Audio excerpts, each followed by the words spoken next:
Benvinguts al Ningú no és perfecte. Ja vam dir que en les pròximes setmanes portaríem pel·lícules que tenen coses a dir en la pròxima edició dels Oscars. Avui, sessió contínua amb dues pel·lícules, de les quals una ens ha entusiasmat i l'altra no massa, però hem considerat interessant dedicar-li una estoneta. Precisament començarem per aquesta, El Napoleó de Ridley Scott. Ho fem amb ella perquè aquí els spoilers no s'apliquen i crec que podeu escoltar aquesta part tant si l'heu vista com si no.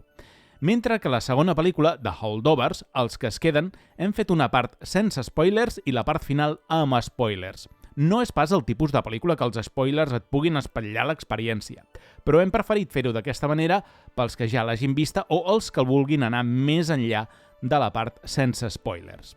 Mentre que amb Napoleó Ridley Scott no ha acabat de convèncer narrativament, tot i que hi ha altres aspectes en què destaca, Alexander Payne ha convençut del tot i sense cap mena de dubte The Holdovers és un dels títols de l'any, una pel·lícula excel·lent protagonitzada per Paul Giamatti, un exercici d'estil i una història apassionant entre tres personatges que es queden sols per Nadal. Abans d'anar amb aquestes pel·lícules, recordar-vos que la matinada del diumenge 10 al dilluns 11 de març retransmetrem la cerimònia dels Oscars en streaming pel canal de Twitch, twitch.tv/Ningú no és perfecte. Si encara no hi esteu subscrits, feu i reserveu butaca. L'endemà la penjarem per alguna banda si ho voleu escoltar en diferit. Pel que fa als programes per a mecenes, ja tenim a patreon.com/Ningú no és perfecte el nou Videoclubers dedicat a The Karate Kid amb en David Callahan Ruiz. No us el perdeu. Avui ens acompanyarà la nostra productora, la Marta Sanz, en Paco Cabero en la part de Napoleó i en Jep Soler en la de The Holdovers. Qui us parla en la presentació i direcció del Ningú no és perfecte, l'Ignasi Arbat. Abans de començar, recordar-vos que en el canal de podcast podeu escoltar tots els programes i fer la subscripció a iVoox. Els últims programes també els tenim disponibles a Apple, Amazon, Spotify i Google. També us convidem a visitar la nostra web ningunoesperfecte.cat en què trobareu tots els enllaços a més d'un blog amb crítiques de cinema. A les xarxes socials ens trobareu a facebook.com/Ningú no és perfecte, twitter.com/Ningú no és, instagram.com/Ningú no és perfecte_podcast. Si ens voleu explicar qualsevol cosa, tenim el correu electrònic ningunoes@outlook.com. En el viatge pel fantàstic d'aquesta setmana viatjarem fins a França en l'època on governava Napoleó i amb la màquina del temps anirem cap al futur, encara que sigui el nostre passat, a Nova Anglaterra, al Nadal de 1970. Comencem! General, we are discovered. Good. Wait! Nice! It's a trap! Retreat!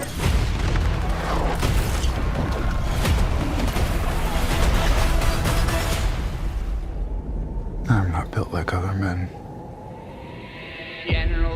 I aquesta setmana comencem amb Napoleó, l'última pel·lícula de Ridley Scott, que encara teníem pendent de parlar-ne. Suposo que qualsevol dia d'aquests ja aterrarà a Apple TV+, per parlar d'aquesta pel·lícula que no només ha dirigit, sinó que també ha produït i l'ha escrit amb David Scarpa sobre la biografia de Napoleó i la seva relació amb Josefina. Tenim, per una banda, la Marta Sanz. Marta, benvinguda. Gràcies. I el nostre historiador de capçalera, en Paco Cabero. Què tal, Paco? Com estàs? Més napoleònic que mai. Que això venint de tu ja deu ser al top. Bé, anem a parlar d'aquesta pel·lícula que ja hem dit, doncs ha participat Ridley Scott, que després de Last Duel, que és una pel·lícula que estava millor, o sigui, per mi de les millors que ha fet el Ridley Scott en els darrers anys, juntament amb The Martian, doncs agafa David Scarpa, que doncs mira, ja l'ha agafat per escriure també el guió de Gladiator 2 per fer una pel·lícula, un biopic sobre Napoleó. I us pregunto primer què us ha semblat així la pel·li en general.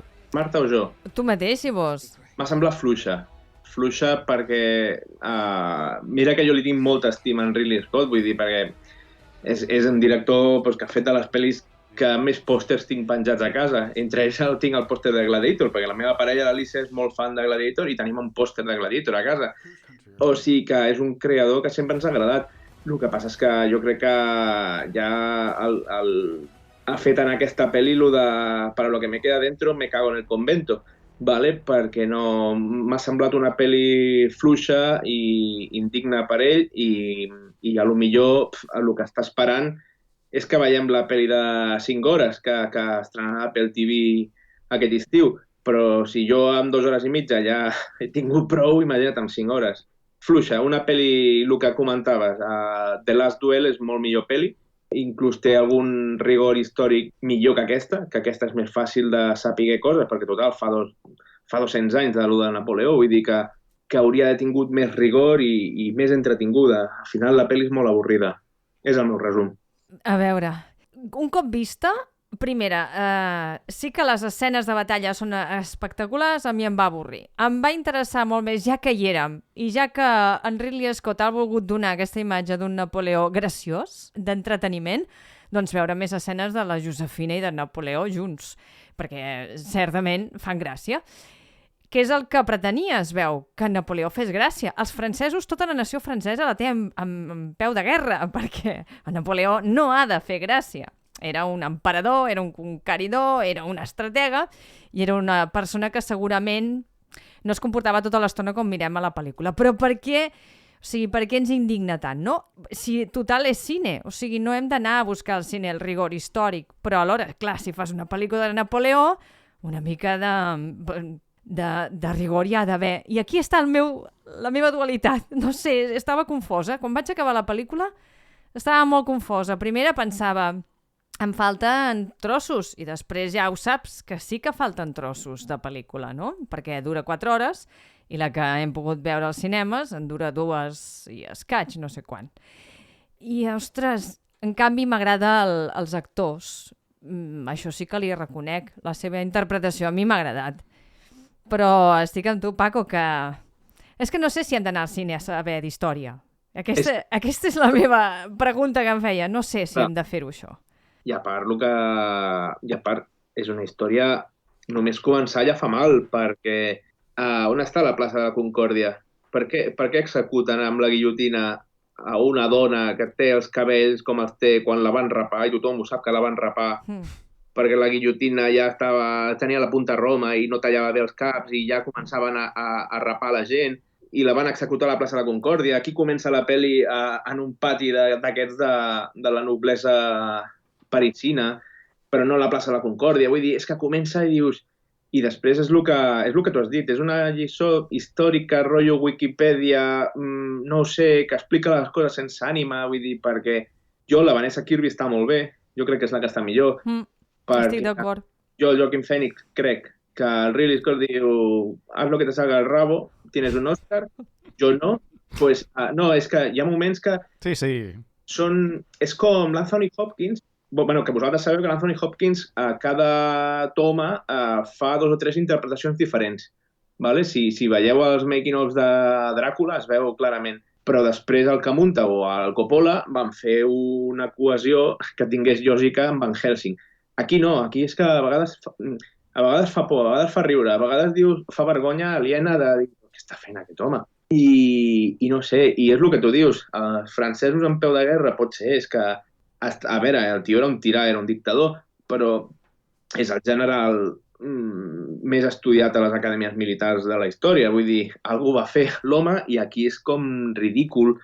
Tampoc toquen massa l'enfermetat que tenia crònica, vull dir, perquè hi ha un moment al final, spoiler, Napoleó mor, més que res, perquè va morir, spoiler. Bueno, que amb el rigor històric potser podia haver quedat viu al final de la pel·lícula, vull dir que... Sí, bueno, no, sí, tinguent en compte que van bombardejar les piràmides francesos, pues, no, el rigor històric del final. Al final, ell, quan mor a l'illa sol, no està sol, té un sèquit de puta mare, bueno, més o menys queda clar, però mor després de com 20 o 30 dies al llit patint com un gos.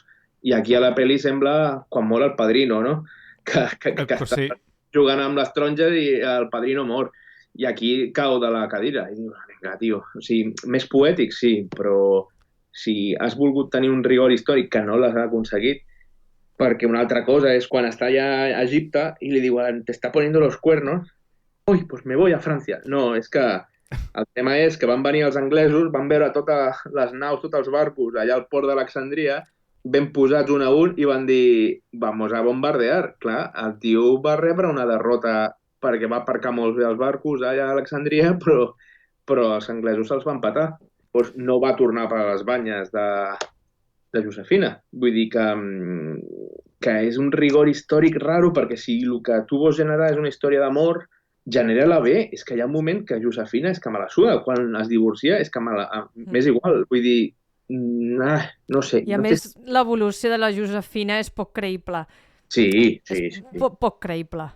Bé, jo de la pel·lícula coincideixo amb moltes de les coses que heu comentat tots dos. A mi no m'ha acabat de convèncer. Hi ha un desgavell de guió, un desgavell a vegades d'interpretació, com estàveu explicant, però no sé si és un plaer culpable que jo no m'he avorrit a la pel·lícula. És a dir, l'he trobat molt entretinguda. És que no paren de passar coses que no tenen massa sentit, que no estan ben lligades. Sí, ho comparteixo, però aquesta sensació de que no paren de passar coses doncs fa que jo en cap moment m'avorreixi. La part de batalla és la que més m'ha agradat i a les 2 hores i mitja de pel·lícula a mi em van passar volant. I fins i tot la vaig trobar divertida en el mode comèdia, que segurament no havia de ser una comèdia, perquè jo veient, dèieu, Josefina i Napoleó, semblava una mica el Roper, no? És a dir... Home, t'has anat una mica. Sí, eren la versió del Roper de la reialesa francesa del moment, no? Ja sé que això potser no hauria de ser, però, mira, dintre de tot ja vaig entrar en la tonteria i, com a mínim, doncs em vaig entretenir. Ja està. Sí, no, i veient la pel·li veus coses que, bueno, pues que no... O sigui, t'avorreixes a mitges, no? Ja veus l'art està molt bé, vull dir, està tot el rato mirant detalls i, joder, és que són pintures. L'única cosa que passa és que si vas a veure una pel·li al cine i et passes tot el rato dient, ai, són pintures, hi ha algú que falla. Vull dir... Sí. Bé, comentem alguns detalls de producció, si us sembla bé. Abans ja hem parlat del guionista, David Scarpa, que també doncs, havia treballat anteriorment amb Ridley Scott amb la pel·lícula All the Money in the World, que és aquella famosa de la cancel·lació de Kevin Spacey, que acaba sent substituït. No estava malament aquella pel·lícula, també? No. A mi em va agradar aquella. Sí, bastant millor que aquest Napoleó. En tot cas, el Ridley Scott, després de Last Duel, com que ja estava ficat amb la cosa històrica, és el moment que anuncia que farà una pel·lícula sobre Napoleó. Llavors, entrem aquí al gener del 2021, quan Apple és la que anuncia el compromís per finançar i produir la pel·lícula, i arran d'això, Ridley Scott explica una mica el seu interès per Napoleó. Li interessava que fos un personatge que havia sortit del no-res i ell sobretot tenia la cosa aquesta de que mentre tenia una guerra romàntica amb una esposa adúltera, per altra banda ell conqueria el món, intentava guanyar el món, això són coses seves, suposo, intentava conquerir el món per guanyar-se l'amor d'ella i quan no va poder va destruir tot allò que va conquerir, se li va ensorrar, etc. Són aquestes històries en diferents declaracions que ha fet Ridley Scott. Vanessa Kirby no havia de ser Josefina, sinó que havia de ser Jodie Comer, que era la protagonista de Last Duel, que era la primera opció. Però el rodatge, doncs, com que va patir diferents canvis de data a conseqüència de la programació del Covid, és quan a gener de 2022 Comer surt de la pel·lícula i entra Vanessa Kirby com a la seva substituta. I per altra banda, un tema important, apunteu aquest nom, Laurence Chevalier, que ja va treballar amb Ridley Scott de Last Duel, es va convertir en el seu assessor històric, per la qual cosa aquest senyor o s'ha tret la carrera d'història amb aquests títols que diuen vols un títol universitari, allò que t'envien per internet, o això, o per altra banda Ridley Scott l'ha tingut allà i no li ha fet cas en absolutament res del que li ha dit, pobre senyor. Ja, però a mi és que just has dit pel·lis que està, joder, la de Last Duel, és que jo que sóc molt de mirar cosetes i tal, històricament està força bé, vull dir, està bé, està molt bé. El que passa és que jo crec que en Ridley Scott, jo en aquesta pel·li, Napoleon, la vaig veure en versió original, i jo crec que és una cagada no haver-la fet amb actors francesos, per molt que sigui Joaquin Phoenix, perquè és clar, perquè jo la vaig veure en versió original i, clar, estava veient els actors amb diferents tipus british, és a dir, americans, anglesos i de més, i dius, joder, és que podien haver simulat almenys un accent francès, no? Rotllo caricatura. Ui, no. Jo espero que no, els accents sí que no. Bueno, accents no, però amb actors francesos. Per exemple, la de Bayona, la de Directors de Venganza. Hòstia, està rodat amb actors d'Uruguai. tal qual, i és que és perfecte, vull dir, la Viven original està gravada amb actors americans i no, i és un no. Llavors, Napoleón és una figura tan francesa que la faci un actor americà, a mi ja em treu, és a dir, no sé, jo hagués fet un Mel Gibson i l'hagués rodat en francesa amb actors francesos. Potser Ridley Scott, com és anglès, no ho tolera, perquè només deu conèixer l'anglès, aquest home, però és una de les coses que m'han fet una miqueta de mal veure aquesta pel·li, que no hi hagués res que em digués que és que li canvies les banderes i en comptes de la bandera francesa poses l'Union Jack i la pel·li és la mateixa. No hi ha res de francès que... No sé. És una cosa rara. Perdoneu la xapa. No, estava intentant fer memòria. Sí que hi ha algun moment que alguna escena, quan no sé si en Napoleó fa aquestes reunions amb ambaixadors d'altres països, que sí que en aquell moment algú parla, no sé si algú d'alemany o austríac, i en la campanya a Rússia hi ha pobrets 2 soldats russos que parlen en rus un moment. Sí, és veritat. Que dius, per què ho fas aquí un moment i no has fet la pel·lícula? Jo també vaig pensar en francès. O sigui, sí que els han intentat afrancesar amb la vestimenta, amb el maquillatge, amb els pentinats, perquè això sí que hi ha hagut un rigor de cerca i documentació de com anava vestida la gent del poble i també la gent, per suposat que aquí en veiem molts més, nobiliaris de la noblesa o pro-revolucionaris, o com va quedar després la societat francesa després de la revolució, després dels aixecaments dels reialistes, els monàrquics. Els monàrquics no moren mai. Això me n'he donat en aquesta pel·li. O sigui, a veure, heu fet una revolució, heu perdut vides, per què voleu que torni un altre cop la monarquia si els acabeu de guillotinar? Bueno, això, en fi, com ho veus tan seguit, et dona temps a fer aquestes reflexions mentre l'estàs mirant i així no t'avorreixes tampoc mentre l'estàs mirant. I en això sí que ho han volgut fer. I també hi ha un punt que han presentat això, potser, Paco, tu em sabràs dir el què.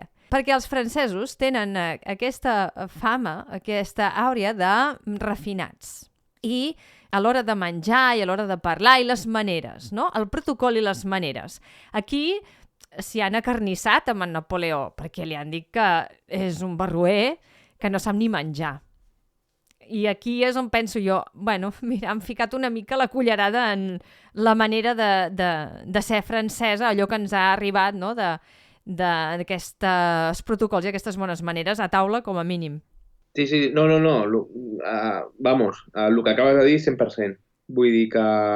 Que era un marrano? Vols dir que el tenies allà menjant i menjava amb la boca oberta i no, però clar, però és que estava... Històricament hi ha una cosa o sigui, són encerts històrics de guarrades i coses d'aquestes que les té, però és que torno a lo meu, és que estic així fent memòria ara de la pel·li i és que hi ha narrades garrafals d'història, el que tu has dit del documentalista aquest francès, que no sé, Chevalier has dit? No sé com... Sí, tinc una llista, si voleu després la repassem. Una llista d'errades. Sí, d'errades. Si voleu, perquè a mi és el que...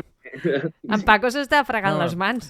No, és que just estava pensant i dic, hòstia, és que ara em venen al cap 3 o 4... Ara les comentarem. Si a casa acabem amb el rodatge, que a la part de producció, que encara no havíem acabat, només dic que comença el rodatge al febrer del 2022. Hi ha 6 seqüències importants de batalles al llarg de la pel·lícula, que després també la repassarem. El rodatge va tenir lloc a Lincoln, a Anglaterra, al març del 2022, i en tota una sèrie d'altres llocs on s'ha rodat, no? Per exemple, milers d'extras que van ser convocats a Malta, en una plaça, no?, que és l'atac de Toulon, justament és a Malta.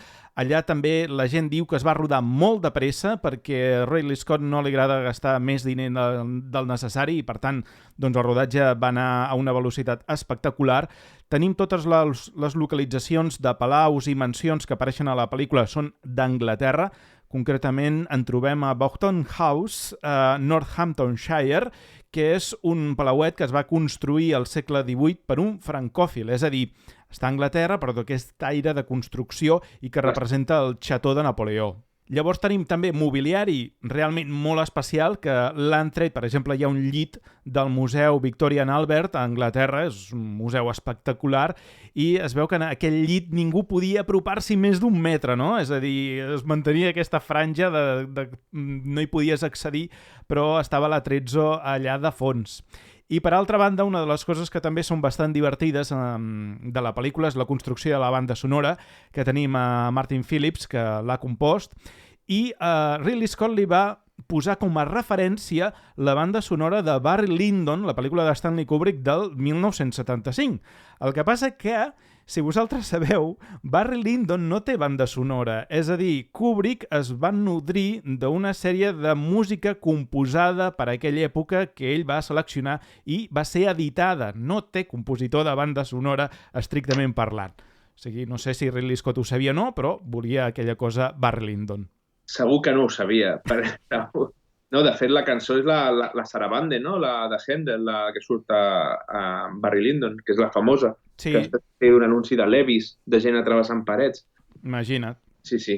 I abans d'anar a la història, m'agradaria també comentar el tema del muntatge de la pel·lícula, no? Sabem això, que hi haurà una versió estesa. Tu has dit de 5 hores, jo l'últim que havia llegit era de 4 hores 10, però bé, és igual, ja arriba un punt que dius que ja te li fa. Sí, això és com la fred, no? Sí. Si ja per sota de 5 graus, sota 0, a mi m'és igual que siguin 40. Vull dir... Vindria a ser una mica això. El que passa és que, clar, la pel·lícula abarca un període històric immens des del 1793, en plena Revolució Francesa, fins al 1821. Clar, jo la pel·lícula és aquí, en quant a muntatge, la vaig trobar molt atropellada, mal explicada, li faltava lligam i context. Napoleó era molt canviant, és a dir, a vegades era d'una manera, després era d'una altra. Hi havia personatges que apareixien i desapareixien, i el personatge, per exemple, del germà, que apareix de cop i volta, sense que te l'hagin presentat. La mare també, no hi ha la mare, de cop i volta apareix la mare i li dona consells de com ha de tractar la seva dona. Vull dir, és una cosa molt estrany, els personatges que entren i desapareixen sense cap mena de context. Jo això no sé si la versió que hem vist és massa retallada o no, i el que veurem a Apple TV Plus ho arreglarà. Jo tinc els meus dubtes perquè, de fet, el que ha dit Ridley Scott és que el metratge que falta és per ampliar la història de Josefina. Aleshores, si el que ens expliquen o el que no ens han explicat és la història de Josefina i només ens han ensenyat els planos de Napoleó compartits en Josefina, la pel·lícula tindrà els mateixos problemes que té ara. No sé com ho heu vist, tota aquesta part de muntatge. No, està clar. I a part que es deixa episodis. Torno a dir... no diu res de l'intento de conquerir la península ibèrica. Sí, correcte. Hi ha una campanya de 6-7 anys, no diuen res. És més, posa el seu germà, el germà Napoleó, no el que surt a la pel·li, sinó l'altre, el posa directament ell com a rei. Vull dir, almenys mencionar-ho, no? Com es centren, no sé, és una cosa molt patillera i de personatges, sí, el que tu dius, el germà hi ha un moment que sembla essencial a la trama, després fuig, la mare que apareix allà de la nada, no? És com un fantasma de Star Wars, la mare, no? Però bueno, jo què sé, no sé si amb el metratge que falta s'arreglarà o no, però si dius que es centra més en Josefina i Napoleó, pues, o més en Josefina, pues, jo crec que no arreglarà res. Al contrari, serà més trunyo, no ho sé.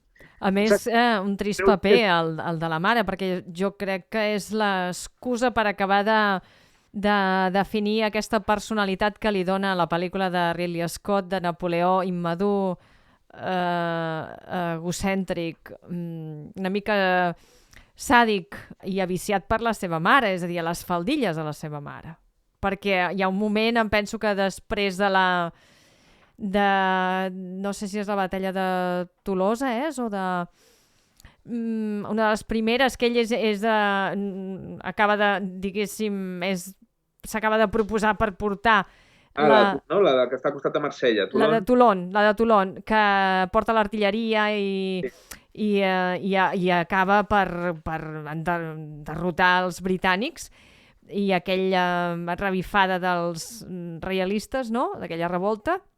Em penso que és allà que a més queda ferit, que li diu al seu germà, parla-li a la mare, és una altra conquesta, no? Com tots els excel·lents que li vas a dir després de fer un trimestre a la teva mare, mira que bé que ho he fet, mira que bé que bo que soc, no? I em sembla molt... Home, que cap dels dos queda ben retratat i tot és molt anecdòtic. Sí, és com posats per...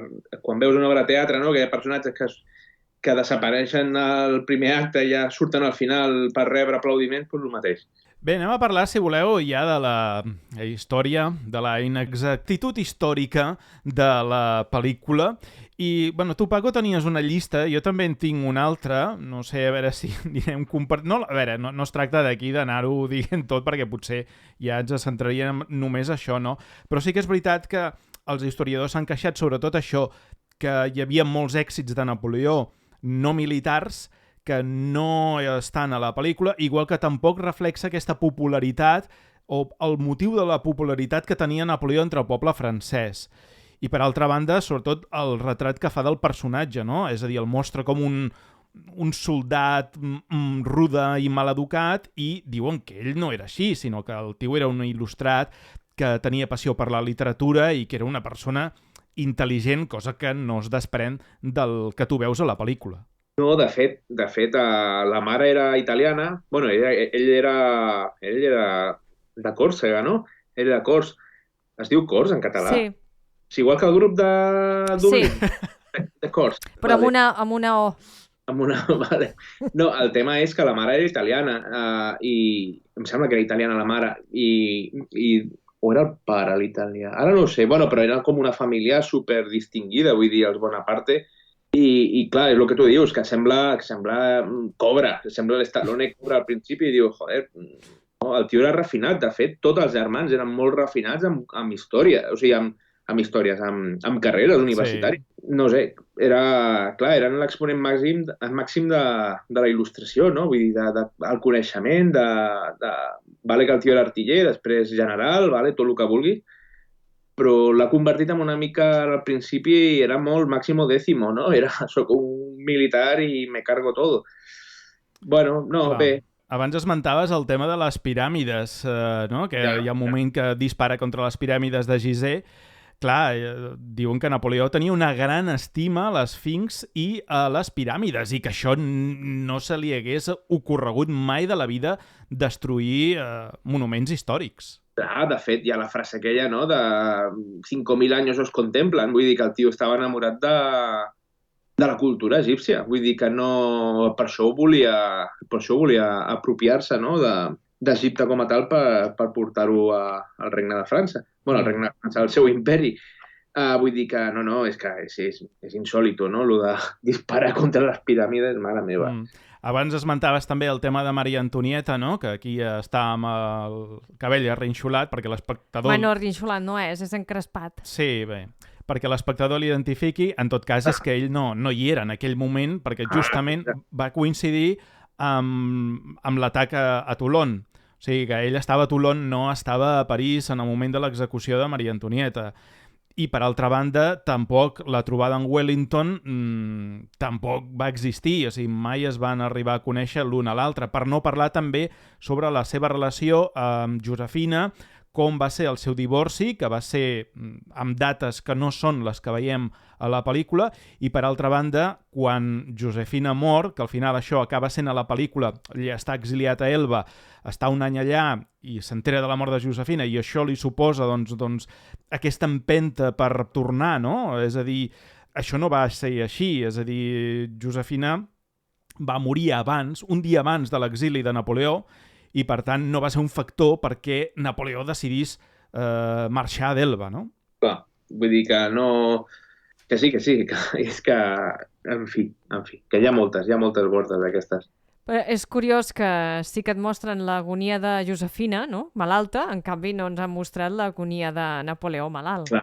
És que, clar, jo crec que el problema és, i si ara li donen més metratge a Josefina, que la pel·li s'hauria de dir Josefina. Sí. M'hauria de veure... No, en sèrio, m'hauria de... A mi de... també, no, és que estic d'acord. Josefina, perquè Napoleó ja el coneixem, més o menys, i Josefina sí que és veritat que jo desconeixia forces coses d'ella, i m'hauria agradat molt més veure la pel·li des del punt de vista d'ella, no? Clar, si és que es diu Napoleón, surt el cartell Napoleón, i al final el que hem dit, que va estar agonitzant ell com un mes o així al llit i tal, és tot molt de... I el d'en Wellington, tota la raó, vull dir, és que no ens arriben a conèixer mai, no sé si per carta o per emissari d'emissari, sí, però clar, és que ja surten com quasi prenent el... Total. Wellington, què tal? Pues muy bien. A les 6, a l'hora del te, doncs vinga, sí, Wellington. Total. Però tot per dir que en Wellington, quan veu que estan tots els vaixells aparcats allà de puta mare al port d'Alexandria, el primer que diu és tonto el que no dispare. Vull dir, és que... Clar, i això també, quan està allà a Egipte, li diuen, no, t'està poniendo los cuernos, marxa. Vull dir, no, és que no va marxar per això, exactament. Va anar a explicar què havia passat amb els barcos. Vull dir, és que...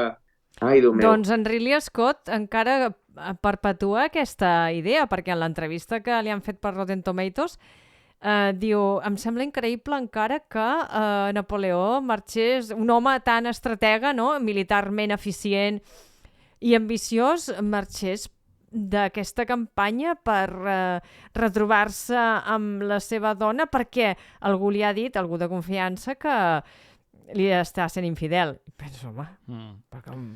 Hi ha algunes inexactituds i n'hi ha d'altres, no? Per exemple, la batalla d'Austerlitz, aquesta famosa del gel, els historiadors diuen que això és més un mite. O sigui que no se sap si realment va succeir o no d'aquesta manera. Però jo aquesta escena no em molesta, primer, perquè està molt ben feta, i per altra banda, home, a veure, estem en una pel·lícula, vull dir que tampoc cal que siguis exactament fidel. Però bé, aquesta és tolerable. Hi ha d'altres que també dius, vaja, no? És a dir, ell mai va dirigir una càrrega de cavalleria, aquí el veiem, no? A Borodino, a Waterloo, encapçalant aquestes batalles, ell mai, diguéssim, se la va jugar en aquest aspecte. I sobre les inexactituds històriques que diu Ridley Scott, això està molt bé perquè ell diu, quan tinc problemes amb els historiadors els hi pregunto, perdoneu company, però hi eres? No, bé, doncs a la merda, calla. O sigui, aquest és l'argument de Ridley Scott, preguntar a l'historiador si hi era en el moment dels fets, i ja està.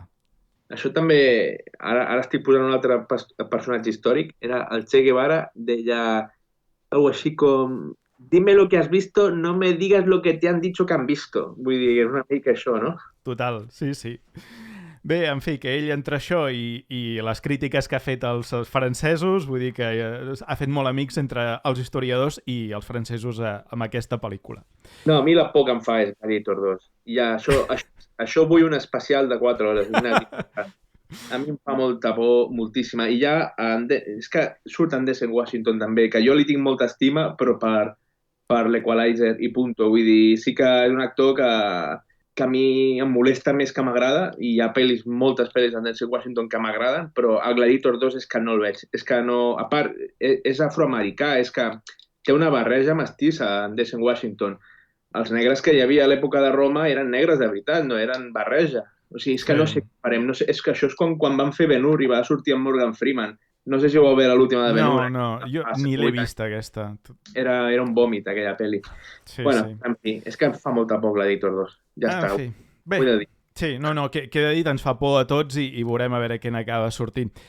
Parlem del repartiment, bàsicament dels dos noms, no? Joaquin Phoenix i Vanessa Kirby, que són els protagonistes principals d'aquesta pel·lícula que, bé, deies tu al principi, no, Paco? Joaquin Phoenix li ha donat llibertat absoluta. De fet, Ridley Scott doncs, ja es coneixien d'haver fet Gladiator, però diu que el paper pel qual, i això explicaria moltes coses, va decidir que fos Joaquin Phoenix Napoleó va ser després de veure Joker. El que passa que potser li hauria d'haver dit que no calia que interpretés Napoleó com si fos el Joker, perquè a vegades dona aquesta sensació que és el Joker, no? Amb aquests moviments de cara i aquestes coses que fa, és una mica estrany.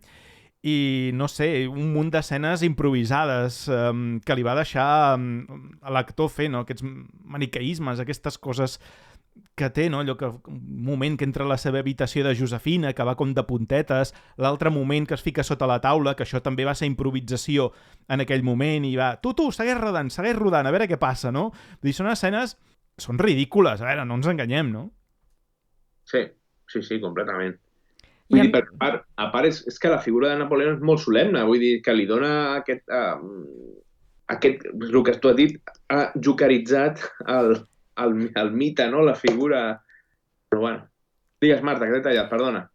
No, que és una llàstima perquè la Vanessa Kirby, que va llegir les cartes que Napoleó va enviar a la seva Josefina, que estaven, segons, no sé si tu les coneixes, jo no ho coneixia, he llegit una historiadora que deia que eren com agonitzant de desig, immadures, puerils, adolescents en el sentit aquest de no sé què fer amb el sexe, perquè no sabia expressar-se, si més no sabia com expressar-se amb una carta com un home madur a la seva estimada, no? I veus aquí que diria que ella, que la Vanessa Kirby és una gran actriu i ha agafat la veta d'en Joaquín Phoenix. És que jo quan ho vaig veure ja la primera escena plegats vaig pensar, pobra actriu, pobra Vanessa Kirby. Perquè quina mandra, i mira que en Joaquín Phoenix m'agrada en certes pel·lícules, quina mandra haver d'actuar al cantó d'aquest home, o davant, o darrere, o a sobre, o a baix, amb aquestes escenes que a més no responen a com era la personalitat de Josefina. Igual que ha pervertit la personalitat d'en Napoleó, també ho ha fet amb la de Josefina, que era una dona molt intel·ligent, que, clar, en aquell moment doncs, les dones no tenien cap paper en la vida pública i menys en cercles de poder, però que ella va poder, d'alguna manera, era llegida, intentar fer-se un lloc de poder dins el que li era permès, no? I amb molta contenció, però aquí sembla que ha volgut en Ridley Scott subratllar la seva sensualitat perquè l'actriu ho és, i ho ha dit així. O sigui, d'acord, era guapa, Josefina, tenia bellesa, era culta, molt intel·ligent, en fi, no sé, vull dir, penso, ostres, és el que hem dit, i torno a reclamar una pel·lícula de Josefina, però ben feta, si pot ser. Clar que m'he entretingut, amb aquests, m'han divertit, aquestes escenes íntimes, molt barroeres i matusseres per part d'en Napoleó, que jo no sé com era. Tu dius, Paco, que era una persona solemne, jo no sé la intimitat. No sé si en algun llibre es pot llegir això. El que sí que hi ha són les cartes i no sé si el deixen molt ben parat social, és a dir, tenia moltes destresa social. Jo no les he llegit, les cartes, no tinc ni idea, no... Segurament ens sorprendria, no? Clar, però no sé, aquesta lluita entre els dos a través del sexe, aquests jocs que tenen una mica extravagants, aquesta actitud infantil de Napoleó, clar, no sé, sí, tot això és... El que sí que transmet la pel·lícula i és el que hi és molt pretès és la idea que ell, Napoleó, no va poder conquerir, no va poder posseir mai Josefina. Sí. Però això per què no? Perquè ella era una dona molt intel·ligent. I en la segona part, no sé, Paco, com ho veus, però Ignasi, en la segona part de la pel·lícula, així com en la primera, t'han donat a entendre i has vist una Josefina que dins de les limitacions de l'època sabia moure's en cercles de poder, no era una qualsevol. Vull dir, era una persona molt instruïda i, a més, amb astúcia. I a una segona part, quan ell comença, que li diuen que li fot les banyes, que la comença a torturar emocionalment, no? I la comença a aïllar i l'envia cap a la mansió. I ella es comença a retraure, a fer-se petita. I si jo trobo que una persona com ella, primera, que no ho devia passar gens bé, però segona, que no sé si era així com ho devia encaixar. Sí, no, vull dir que sí, que la fa petita conforme avança la història, conforme... Però és que tu has dit un resum fa un rato que era l'únic que no va conquerir va ser Josefina. Vull dir que es podria... Aquest ha estat un tagline brutal per la pel·li. Correcte, sí. Let them think they have the higher ground.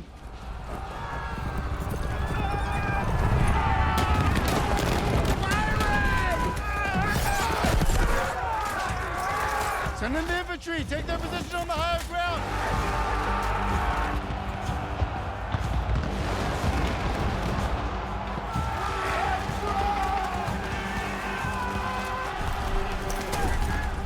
Cavalry from the west! Pierce their flanks!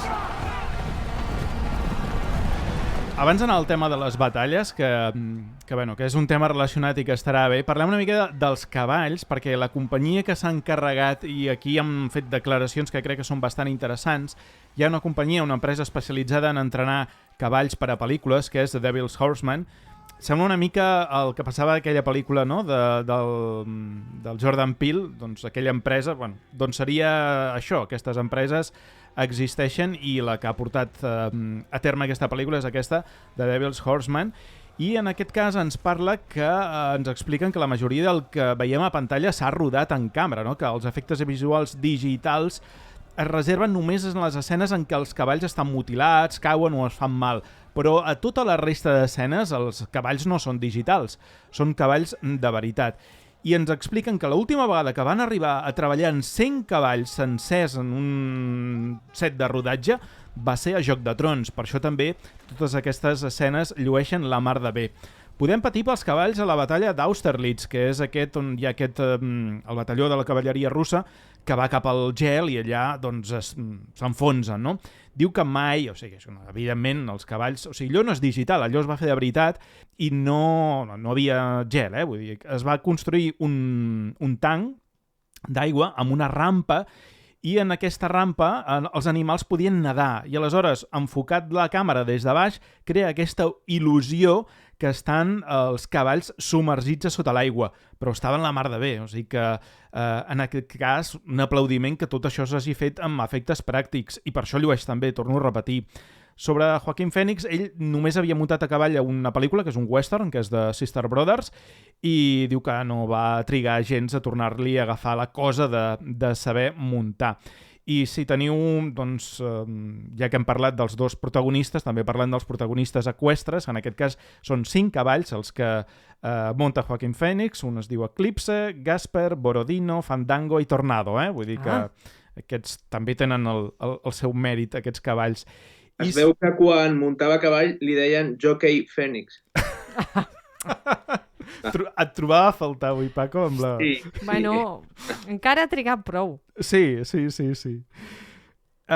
Bé, i això, no?, que els actors humans doncs, que van arribar a crear una relació molt propera amb els cavalls... Els actors humans amb els actors cavall. Clar, és que són actors els cavalls també. Sí, tant. Per exemple, tenim Olivia Colman, que es veu que, per exemple, a ella li agrada muntar sempre el mateix cavall, no? Hi ha actors doncs, que van variant, com és el cas de Joaquin Phoenix, i l'Olivia Colman, que també en sap molt de muntar, doncs sempre li agrada el mateix. I hem tingut, per altra banda, un assessor militar a la pel·lícula, que és Paul Bidis, que ens explicava això, que les guerres napoleòniques, la gent moria en massa, etc. Home, ja te fan un resum al final de la pel·lícula. Sí. Vull dir, bèstia, que al final el que et volen explicar en Ridley Scott de Napoleó és que era un assassí, en sèrie. Vull dir que era que feia matances. I les batalles, com les heu vist, com han lluit en pantalla, jo crec que en aquest cas la pel·li val la pena pràcticament només per això. És el que deia en Paco a l'inici d'aquest especial, que tot semblen pintures i és que realment està basat... Ell, el que ha escrit el seu guió i ha rodat la seva pel·lícula a través de les pintures que l'han emocionat de Napoleó. I és això. Són pintures, és una pel·li de quadres. El que jo recordo quan estudiava la història, no? La Revolució Francesa, que és a partir del punt en què la història a mi m'interessa més, la contemporània i la moderna, que Napoleó anava avançant. Clar, aquí ens ensenyaven com venia cap als Pirineus en Napoleó i volia conquerir la península ibèrica i aquí, doncs, a Girona hi ha tota una història amb les tropes franceses i la guerra del francès.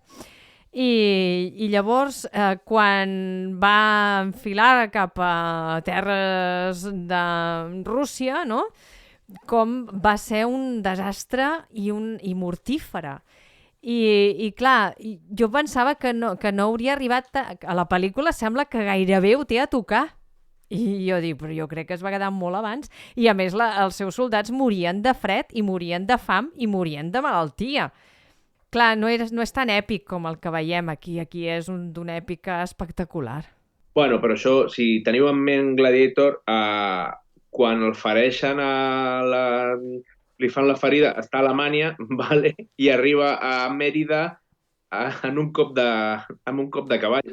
Vull dir, Ostres. no sé si te'n recordes, amb una cançó de guitarra, arriba a Mèrida i veu la família morta. Diu, hòstia, estàs a Alemanya, amigo, què està passant aquí? Quin cavall? En aquest cas, sí que no se li pot negar a Ridley Scott que com a director és realment prodigiós a l'hora de fer anar les càmeres, perquè aquí, o sigui, quan rodava les batalles, perquè clar, aquesta pel·li s'ha rodat en 62 dies, que clar, que és increïble, perquè a més, si penses que pot tenir un muntatge de 4 hores 10, o sigui, que només en 62 dies siguis capaç de rodar-ho això, clar, es veu que les batalles les rodava amb 11 càmeres simultànies, amb el cost que suposa.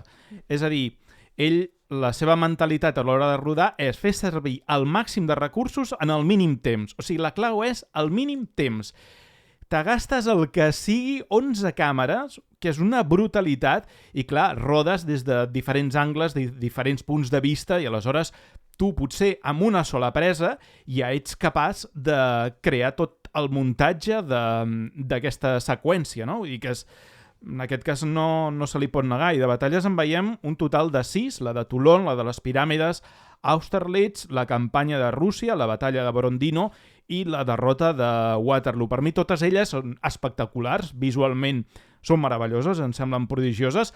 L'únic que potser els hi retrauria és que són molt curtes, és a dir, la part forta de la pel·lícula dura poc, i jo crec que s'hi podien haver recreat més, i clar, jo què sé, per a l'estil, no?, potser no tant com El Senyor dels Anells, que n'hi ha algunes que són molt llargues, però com Braveheart o coses d'aquestes, que no els hi falta èpica, que tenen èpica, però clar, és que vol mostrar tantes coses en tan poc temps que clar, tampoc el temps que li dona les batalles no és molt ampli en aquest aspecte. He de tornar a veure no la pel·li sencera. Hi ha una batalla que em va encantar com està feta, però sí que és veritat que hi ha un plano panoràmic on vaig veure que es va colar una cosa que no van treure digitalment.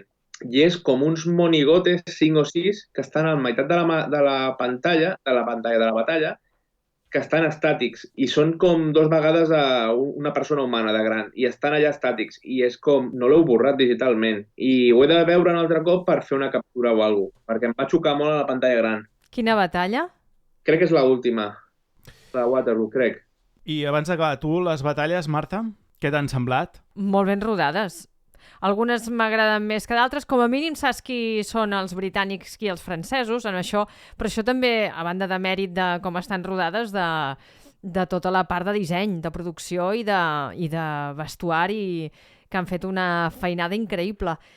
Ja m'agrada, ja m'agrada, però per mi ha estat la més avorrida, en el sentit que, sí, Napoleó va fer tot això, però explica'm, a mi m'interessava més, al final, quan ho veig, la Josefina. Mireu, què voleu que us digui?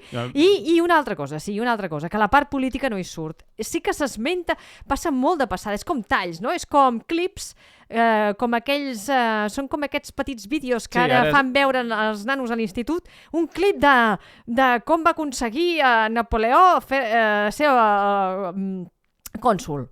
Però, ostres, m'estàs ensenyant, que sí que en Paco ho pot corroborar. Clar, falten les intrigues, falta com arribem aquí. A mi és el que més m'interessava, les batalles, sí, precioses, boniques, una harmonia, unes coreografies de cavalls espectaculars, però com aconsegueix a Napoleó ser cònsol? Com aconsegueix convèncer, no?, a certs mandataris polítics, si m'estàs dient que és un barroer, llavors com és possible que li facin tant de cas? Aquí hi ha moltes incongruències perquè la persona de Napoleó no és com ens la presenten en certes parts de la pel·lícula.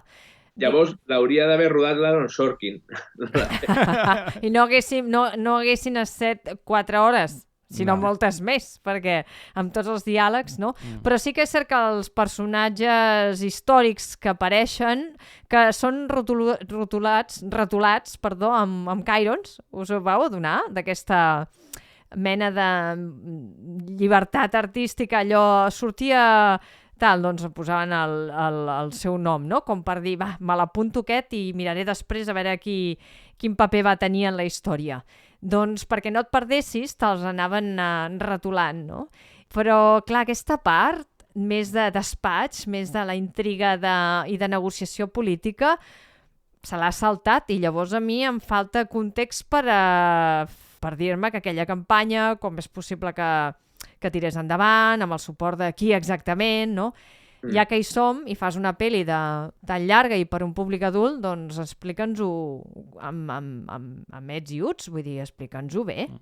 Acabem amb la taquilla, si us sembla bé. Recaptació als Estats Units... Ha anat bé? Bueno, 61,3 als Estats Units i Canadà i a la resta del món 152,8, el que fa un total de 214,1, que no estaria malament, però clar, si tinguem en compte que ha costat entre 130 i 200, doncs es queda curta, no? L'altre hi ha aquest tema o aquest dubte de si Apple TV hauria de fer pel·lícules tan cares, perquè són pel·lícules per plataforma, en aquest cas aquesta ha arribat prèviament en cinema, però clar, entre aquesta i la de l'Scorsese, Killers of the Flower Moon, que també ha costat una pasta, posa una mica en entredit que puguin arribar a tenir benefici pel·lícules que sí que tenen un prestigi per als directors i actors protagonistes, però que costa molt que arribin a recaptar suficient per recuperar, no? En aquest cas, doncs, el pressupost està entre 130 i 200, no acaba d'estar del tot definit, però són molts calés. És pasta, clar. Jo ara estic veient que tinc un iMac, dos iPhones, tinc una tablet, vull dir, he pagat les dues pel·lis jo sol. Has pagat un cavall. Un cavall, una ferradura. Deixem aquest Napoleó. Marta, Paco, moltes gràcies per estar fent avui aquest repàs. Gràcies. Ha estat tan divertit el programa com la pel·lícula. I tant. Molt millor el programa que la pel·lícula. Vinga, fins una altra, una abraçada. Adéu-siau. Adéu. Chao, chao. Saludos. ¿Es usted el responsable del programa Ninguno es Perfecta que se emite a través de las ondas hercianas? Soy el Dr. Sheldon Lee Cooper, especialista en nanotecnología cuántica y lenguas. Hablo con fluidez el klingon y el élfico. Me han dicho que buscáis un nuevo miembro para el equipo. Claro, ¿y qué experiencia tiene en radio? Muchísima. Fabriqué mi primera radio a los 6 años. ¡Zas en toda la boca!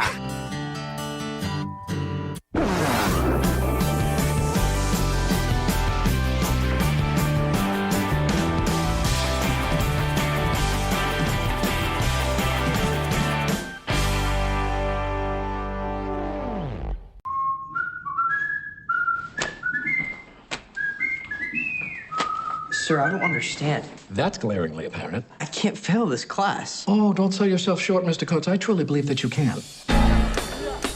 Every year at Barton Academy, students, faculty, and staff depart the campus for a 2-week winter break.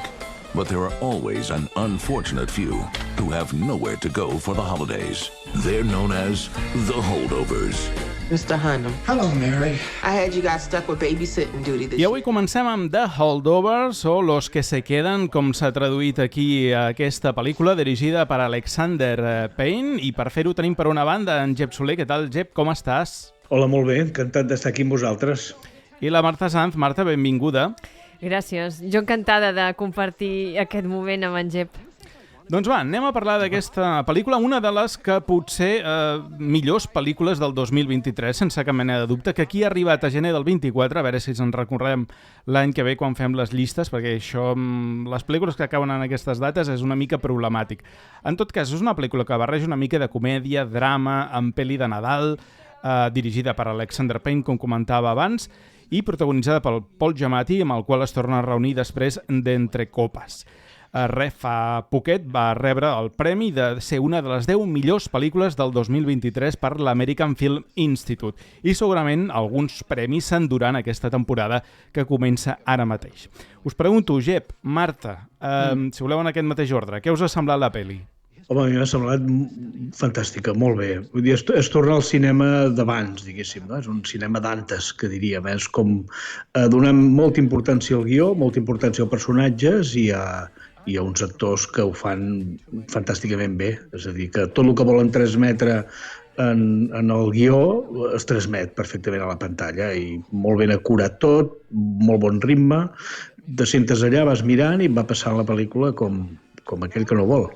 Estic d'acord. A més, amb aquest gra, no, dels 70, tot ambientat en aquella època, molt de fred i alhora nadalenca. No sé si passarà a ser una pel·lícula d'aquestes de visionat pel Nadal.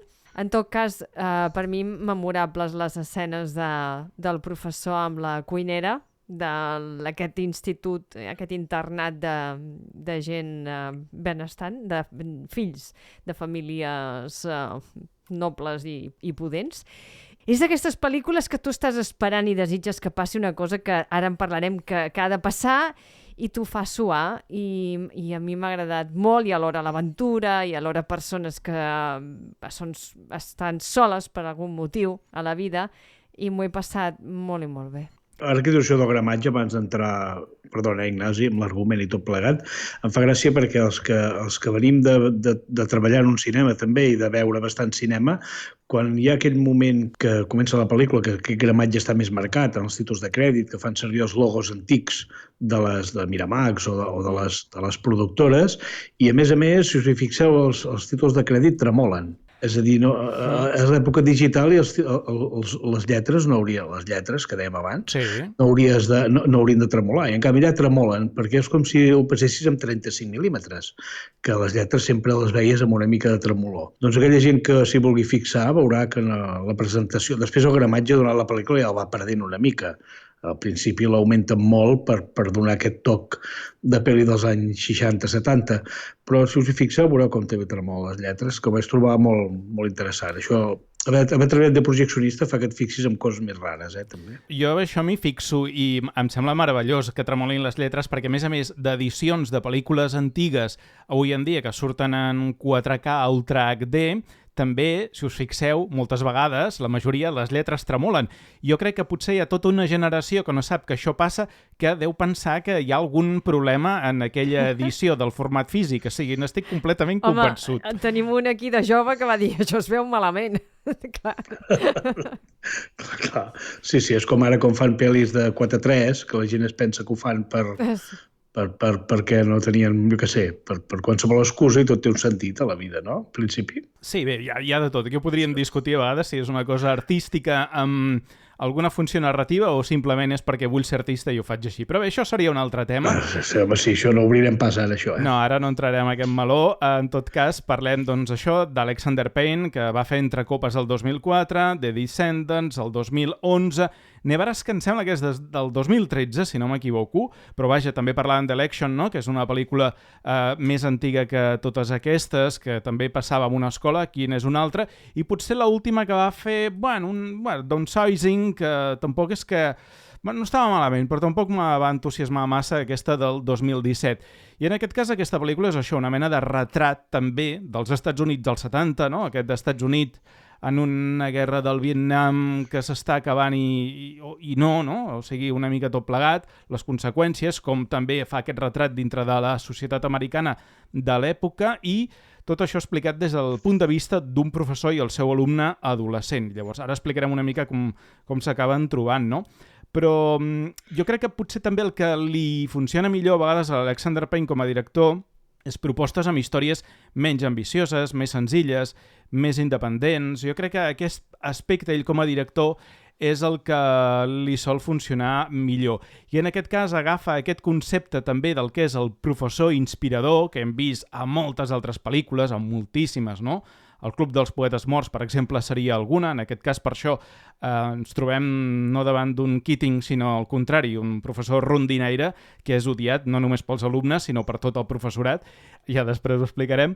Però, o sigui, que el tio és de tot menys inspirador, però al final, encara no buscant-ho, acaba sent inspirador. I aquí hi ha una cosa també molt maca en aquesta pel·lícula, que al final és l'alumne inspira el mestre, també, no? És una inspiració mutu entre tots dos i un aprenentatge també mutu entre els dos personatges. A mi la pel·lícula m'ha encantat, estic meravellat i crec que qualsevol premi que pugui guanyar aquesta temporada els té tots molt més que merescuts. Aquí, quan deies de l'aprenentatge, no et deixis a fora la cuinera. Vull dir, jo crec que l'aprenentatge és a tres bandes. És com una partida de billar, però això ja irem entrant, que és com tots tres es van influint un amb l'altre, que de fet és el que ens passa a la vida quan volem mirar. El que passa que a vegades no mirem, no ens parem a escoltar. Ells quan es paren a escoltar és quan hi ha aquest aprenentatge. Mentre van fent la rutina sense pensar, doncs, les coses són més buides, no? Quan arriben al moll de l'os és quan hi paren atenció, que és una de les grans coses d'aquest argument que deia que es va lligant fins al final, sí. Palèdica, de moment, la comentarem sense spoilers, per tant no parlarem d'escenes en concretes ni què acaba passant, però sí que un moment concret direm, i ara amb spoilers, per tant, de moment podeu escoltar aquesta part que estigueu tranquils.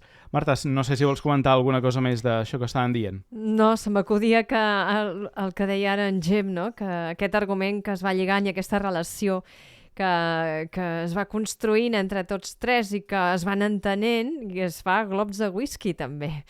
No de l'alumne, però el whisky forma part d'aquestes vetllades de sofà en què es van coneixent, i no només de sofà, perquè hi ha algun moment en què han de sortir fora per les circumstàncies, el professor i l'alumne, i el professor es pren un whisky, o no sé, whisky o cervesa, no sé què és. En tot cas, l'alcohol són els anys 70, és diferent. Fa molt de fred. No, però aquí ja saps, Marta, que en vam parlar fa molt de temps, quan vam parlar de la pel·lícula Mas, us en recordeu, aquella que anava de dol i tal? Sí. Doncs ja vam parlar que aquí es torna a demostrar que l'alcohol és un calmant, no? Serveix com a barbitúric, no serveix com ens ho anem a passar bé i anem a disfrutar, sinó que el problema és del professor i el de la cuinera, si no prenen alcohol no dormen, per dir-ho d'una manera, no? Sí. Tot i que aquí s'hi colliguen de manera graciosa en l'escena final, que no parlarem ara, ja en parlarem després, per el tema del whisky, però vull dir que al final acaba sent un element d'aquells que tenen una funció més barbitúrica que no pas de festa, en el cas d'ells, Cert. Bé, abans de començar a analitzar una mica els personatges i els actors, fer 4 pinzellades de l'argument, després ja entrarem una mica més a fons. Ens trobem al Nadal del 1970 i un professor que interpreta Paul Giamatti, que és aquest tal Paul Hannam, que treballa en una escola molt prestigiosa i li ha tocat, això de tocat ho deixem així entre cometes, perquè sempre li toca un professor quedar-se de guàrdia durant el Nadal que s'ha de fer càrrec dels alumnes que no poden anar a casa, que al final són 4 o potser cap. Aquí en són, crec que 5 d'entrada, i el cas és que ell, doncs ja ho hem dit abans, no és el professor més estimat pels seus alumnes, els hi fot molta canya, no l'aprecien gens, i també entre els seus companys de professió amb altres professors tampoc es porten massa bé. Doncs aquests alumnes que no poden anar a casa per Nadal hauran de conviure no només amb el professor, sinó amb la cuinera, la Mary, que acaba de perdre el seu fill en el Vietnam, que justament també el fill era alumne d'aquesta escola, però no entenem que era alumne perquè ell era cuinera d'allà, no hi havia accedit a través de les aportacions econòmiques. Exacte. No? Anava becat i a més són afroamericans. Exacte. Sí, que tot això també és molt important. Clar, per això va a la guerra. Correcte, sí. Aquí anava. Perquè no està becat i és afroamericà. Exacte. Aquí anava, exacte. Bé, si voleu comencem parlant d'aquest el personatge principal, no? Perquè tenim diversos personatges principals, però sobretot per l'actor que fa d'Angus, no? Que és el Dominic Sessa, que és un actor jove, que no l'havíem vist mai enlloc normal. No, és que no... Explica'ns-ho tu, Marta. És que en Dominic no és actor per se, o sigui, en Dominic és un estudiant. A veure, començo pel començament, perquè això ho ha explicat l'Alexander Payne. Tot i que no li agrada massa parlar d'aquestes coses, però ho ha hagut d'explicar. A nosaltres sí que ens agrada parlar d'aquestes coses. No, i perquè entens com van les... Encara li dones més valor a allò que has vist, no? Té una unitat de càsting a Nova York i li va encarregar a l'Alexander Payne aquesta unitat de càsting doncs, que fes el càsting per aquest paper d'estudiant una mica... bandarra, portador de problemes, creador de problemes i poca solta, no? Que té més coses, ja ho direm més endavant, té més fons que això, per suposat. I van veure 800 audicions. A l'Alexander Payne en va arribar a veure'n 80 i cap d'elles li va agradar per al paper d'estudiant que acaba quedant-se, no? Perquè d'aquests 5 es fa una criba i acaba quedant-se aquest, l'Angus. I diu, doncs fem una cosa, anem a mirar amb els joves que estan en els instituts, en les escoles aquestes preuniversitàries, a la zona on anem a rodar, i així ho van fer. Nova Anglaterra. A Nova Anglaterra, i van fer una crida. És a dir, va fer un Alcarràs de Carles V. Va fer un Alcarràs a Nova Anglaterra. A la festa major, a veure qui trobem. Sí, i es va presentar, entre d'altres, aquest Dominic Sessa, que sí que participa en el club de teatre del seu institut. Es va presentar. Ell anava buscant llocs clar. On rodar la pel·lícula. I aleshores allà les professores de teatre, diguéssim, vas suggerir alumnes. Exacte. O sigui, a veure, no és el Carràs que vas a buscar gent que no té formació. Aquí hem anat a buscar gent que té formació. Aquesta, exacte. A l'Alcarràs. Sí. Molt bé. Doncs, d'aquesta manera va anar que en Dominic, jo què sé, tant és, doncs, aconsellat per la seva professora de teatre, però ell ja feia teatre, i els va encantar. O sigui, té una habilitat natural, diu Alexander Payne, diu, és un crac. Té una habilitat, una manera d'entendre les coses sense que li hagis d'explicar gaire res, i a més és perfeccionista, perquè ell ho deia en un making of d'aquests, que diu, no és que hagués fet les coses diferents, però sí que quan acabava aquell dia, la jornada, 5, 6, 7, 8 hores, pensava, ostres, aquella escena la podia haver fet d'aquesta manera, aquella altra...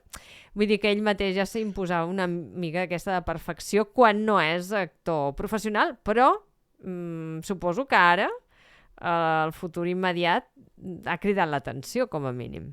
Bé, suposo que per això és una mica més gran d'edat del que tocaria, i el fan repetidor, i el fan una mica més, perquè em sembla que és un noi que té més de 20 anys ja, no? No, bueno, té 18 anys.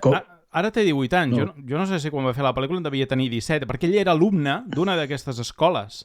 Aleshores, clar, ell explica, jo estava actuant en una pel·lícula en les aules on normalment doncs, feia mates. Sí. Així ja s'hi movia més natural, no? Sí, però sí que és veritat que té aquest aspecte espigat, alt i tal, que sembla que sigui més gran, però no, o sigui, té l'edat que li correspon a la pel·lícula. A més, trobo que li escau molt bé la roba dels 70, perquè és aquest físic, no?, que abans la gent estava potser més espigada i més esprimatxada, i diu, entenc el paper d'aquest noi, d'aquest Angus, perquè diu, no és que sigui jo, però aquí a l'escola ja n'hi ha.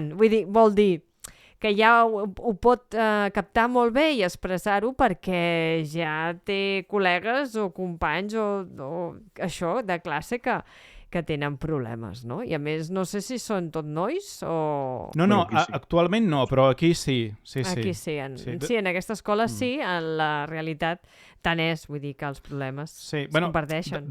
Ja me'n vaig, però bé, és igual, ja que ho has tret del tema. Un dels motius pels quals la pel·lícula està ambientada en els anys 70, que és una dècada que llavors acaben traient a l'atzar, és perquè volien que fos una escola només de nois, i avui en dia no n'hi han. Com que no? Totes són mixtes, les escoles d'aquest tipus. Aleshores, ells volien una que només fos... Els internats internats aquests. Sí, només de nois... Són mixtes, els internats? Això és el que diu Alexander Payne. Aleshores, volia en una dècada que això fos lo habitual, que és als anys 70. Això és veritat, avui en dia no és com abans. No hi ha segregació de sexes. Bueno, però també als anys 70 també hi van pel tema tecnològic. Això avui en dia, amb la PlayStation i companyia, i els mòbils perd molt. Clar. Sí. No es poden... Aquesta clausura que viuen ells, si no tecnològicament, ara és molt difícil. És molt complicat. Clar, sense WhatsApp ni... I qui estudia història egípcia. Bueno, i llatí i grec. Sobre Dominic Sessa, un parell de curiositats que ell ha explicat, per exemple, que la pel·lícula que coneixia Alexander Payne prèviament era Els descendents, perquè diu que va estudiar el llibre 8è grau i devia fer llibre i pel·lícula. Vull dir que... Mira, veus que serveix l'escola per alguna cosa. Sí. I que l'audició definitiva per la qual va aconseguir el paper va ser, doncs, això, un mà amb Paul Giamatti, que diu que després de fer la lectura de tot el guió, els dos junts, va parar 5 segons i diu, va, el paper és per tu. O sigui, que el va fer patir llegint tot el text de dalt a baix, Vull dir que també va va ser dura la cosa. Tu imagina't allà, en Paul Giamatti, que dius que no és ningú, vull dir que és Paul Giamatti allà llegint un nano de 17-18 anys, imagina't, Déu-n'hi-do. I, bueno, com has dit tu abans, Marta, no havia fet cap actuació a la pantalla, l'única actuació que havia fet era al teatre de la seva escola, i, bueno, es veu que, perquè també els hi han preguntat al director, no?, com has pogut treballar doncs, amb una persona que li faltava aquesta experiència, i diu que una mica ho ha comparat amb, a vegades, una persona que no sap nedar, el que fa és tirar-la a l'aigua perquè, doncs... Això ja no es fa. No, afortunadament ja no es fa avui en dia. Però, bé, ha fet servir aquesta comparativa, no? Doncs el tirem a l'aigua i més o menys allà ja sortiran els seus instints amb el que ha de fer. Òbviament no l'han tirat a l'aigua, però volguem dir, l'hem deixat sol i ell mateix doncs ja està, no? Vull dir, és una manera de... Tu li passes la pilota i ell ja trobarà la manera de tirar endavant. I fins i tot ha dit que si la pel·lícula hagués estat protagonitzada per una estrella infantil Disney, no?, que vol fer alguna cosa adulta, evidentment estaríem davant d'una pel·lícula diferent i la manera d'enfocar el paper també hagués estat diferent. I d'aquesta manera, doncs el fet de trobar també una persona que estés disposada a aprendre la professió d'actor en aquest paper, doncs els ha ofert, segons explica ell, una experiència més fructífera. Ha pogut oferir a la pel·lícula. Per tant, bé. I funciona molt bé el nano, A mi la veritat és que m'ha encantat i no se li nota. Jo només mirava, dic, aquesta cara no em sona enlloc, jo no l'he vist enlloc, aquest actor. Millor ell que qualsevol d'aquests nens de Stranger Things que haurien cardat una patarada aquí que hagués estat terrible. A veure, tampoc això, Vull dir que hem vingut a provocar. Ja ho veig. A veure, que entre els nens n'hi ha de molt bons, que n'hi ha algun de fluixet, sí. Però algun dels bons ho hagués tret bé, penso. Volia dir una cosa, que no només ell, també els altres nens, per poc que tinguin un paper més curt, també cada un d'ells, en poques escenes, se'ls hi veu ben bé la personalitat que tenen. Vull dir que són genials tots els nanos aquests, vull dir que els han triat bé, perquè en aquest cas... És aquesta versemblança, aquesta naturalitat que transmeten tots ells estupendos. A més, són clixés, no? El surfero, que va amb els cabells llargs, que suposa, no?, que és l'ovella negra del seu pare, però acaba capitulant, diguéssim. La pasta és la pasta. Tot té un preu, aquesta vida. El coreà que el fan venir... Els dos marrecs, que em fan molta gràcia, dic que aquests són de 5è de primària, o de 6, vull dir, eren molt, molt petits. El cantó de Ganàpies, que també els agrada perquè són més grans i això dona vidilla. Vull dir que tots tenen... I el Buscarraons, no?, que llavors és aquest que s'enfronta sempre amb en Paul, que li té jurada. Precisament arriba un moment que pensava, hòstia, ara hi ha un moment allò que et ve com un bajón mental i pensar, ara hauré de veure Los Cinco una altra vegada aquí tancats, jo també pensava, no? I quan marxen, vull dir, quan queda ell sol, crec que puja el nivell de la pel·lícula. Després que fa com un canvi, fa com un clic, i dius, hòstia, ara canvia la cosa, i la cosa es posa més profunda, anem amb una... Es comença a posar profunda en aquell moment, no? Perquè en aquell moment pensava, hòstia, ara tots 5 aquí haurem d'anar veient les brometes de cada un, no? I vaig anticipar una bajona que no va arribar. I està bé, això també. Clar, perquè és una pel·lícula no només per conèixer els alumnes que hagués estat si haguessin estat només els alumnes, sinó per conèixer el professor. I d'aquesta manera, doncs... Sí. I parlem del professor. I la cuinera, no te la deixi. No. La Mary Lamb. Després anem per la cuinera. Anem pel professor, Paul Giamatti. Un paper, segons diu Alexander Payne, escrit, pensat amb ell. I Entre copes també ho era, no? Pensat en ell? Jo crec que també. Crec jo, vull dir que sí, que molt bé. Sí. No sé, comenceu vosaltres, si voleu menjar mati. Només recordar que és un tio que va venir a sopar una vegada a la Penyora, Vull dir que... Ah, sí? Quan estava obert el restaurant de la Penyora, que havia acabat de fer... No si era Entre copes o La joven del agua. Un dia estava per Catalunya i va decidir que el millor lloc que podia anar a sopar era la Penyora. Per tant... Restaurant de Girona, per qui no ho sàpiga. Sí, el restaurant que ja està tancat, ara ja no... No el busqueu pas. Però que si fos ara, sortiria totes les xarxes i estaríem allà tots fent-nos fotos. Però sí, és un del client il·lustre de la ciutat. Això que ens agrada tant als gironins, Exacte. Ha vingut a Girona a menjar, L'has clavada, ara. Marta. D'en Paul Giamatti és un professor que, si fa no fa, n'hem tingut algun com ell, i és odiós. I a més, li han posat uns atributs físics, unes malalties i uns trets que el fan encara més anguniós. Això també dit per al mateix Paul Giamatti, Vull dir que té un ull guerxo, és poc sociable. El dret o l'esquerra? El dret o l'esquerra, Marta? Crec que és el dret, No Crec que és el ho dret. diguis, no ho pots dir. No, per què? És mala sort. Perquè és un spoiler, no? Home, a aquest nivell poder no, I a més això, i a banda, té una, ja ho dirà, però té una malaltia que el fa fer pudor. I és un espantall. Vull dir, és que al final dius, a més vesteix amb molta desgana, i ell només es preocupa, és molt intransigent, li agrada molt la disciplina i li agrada el classicisme, o sigui, el llatí, el grec, les civilitzacions antigues, és professor d'història i cateja que dona gust. O sigui, és l'amor del professorat. Ara, que és d'aquells que no baixa el llistó, que vol l'excel·lència, que vol que aprenguin. I, honestament, jo pensava, home, l'actitud d'aquests nanos als anys 70 és la mateixa cara. Vull dir, estan avorrits a la classe d'història antiga. I quan te foten un rotllo d'aquests, clar que no té res a veure, perquè això era ni vídeos, tot pissarra i tot apunts, i a més, els comentaris que els hi fa, vosaltres creieu que es podrien fer a hores d'ara? M'agrada molt quan diu, no sé, és que no puc, un dels alumnes diu, és que, professor, no puc suspendre aquesta assignatura. Oh, no t'ho subestimis.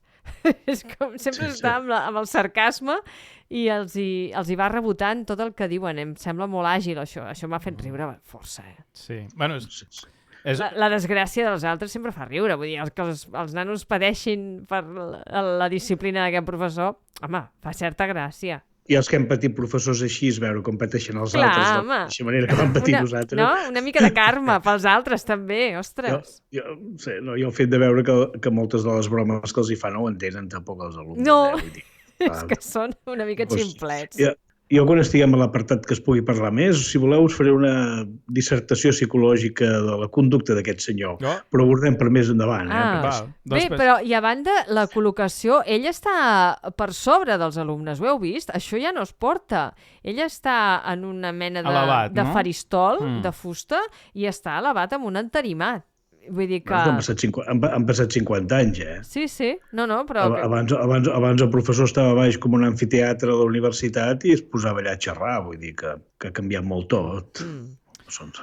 Jo quan surt 1 de gener del 71 em vaig com emocionar, perquè clar, jo sóc del 71, saps? Què vull dir? Fa molt de temps d'això, I clar... Doncs anem per aquest Giamatti, aquest professor que, sent ambientació nadalenca, no deixa de ser una mena de Mr. Scrooge, també, no? Esquerp, que els hi dona deures a punta als seus alumnes per Nadal en lloc de repartir regals, no? És a dir... Qui reparteix regals? Els professors no reparteixen regals. Reparteix deures a sac entre els seus alumnes, li és igual. Diu que l'Alexander Payne, ell tenia un professor de llatí, ell anava a una escola de jesuïtes i que feia plorar els nens a classe i aleshores per què? ha agafat una mica aquest referent a l'hora de dissenyar aquest personatge, no?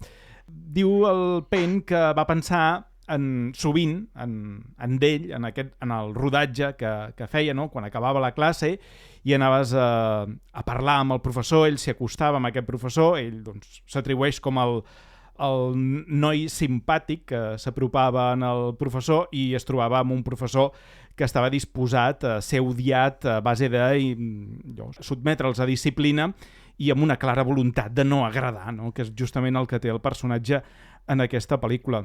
I per altra banda també doncs, aquesta solitud inherent al propi personatge i també una pedanteria, perquè hi ha un moment que es troba en un Pare Noel i...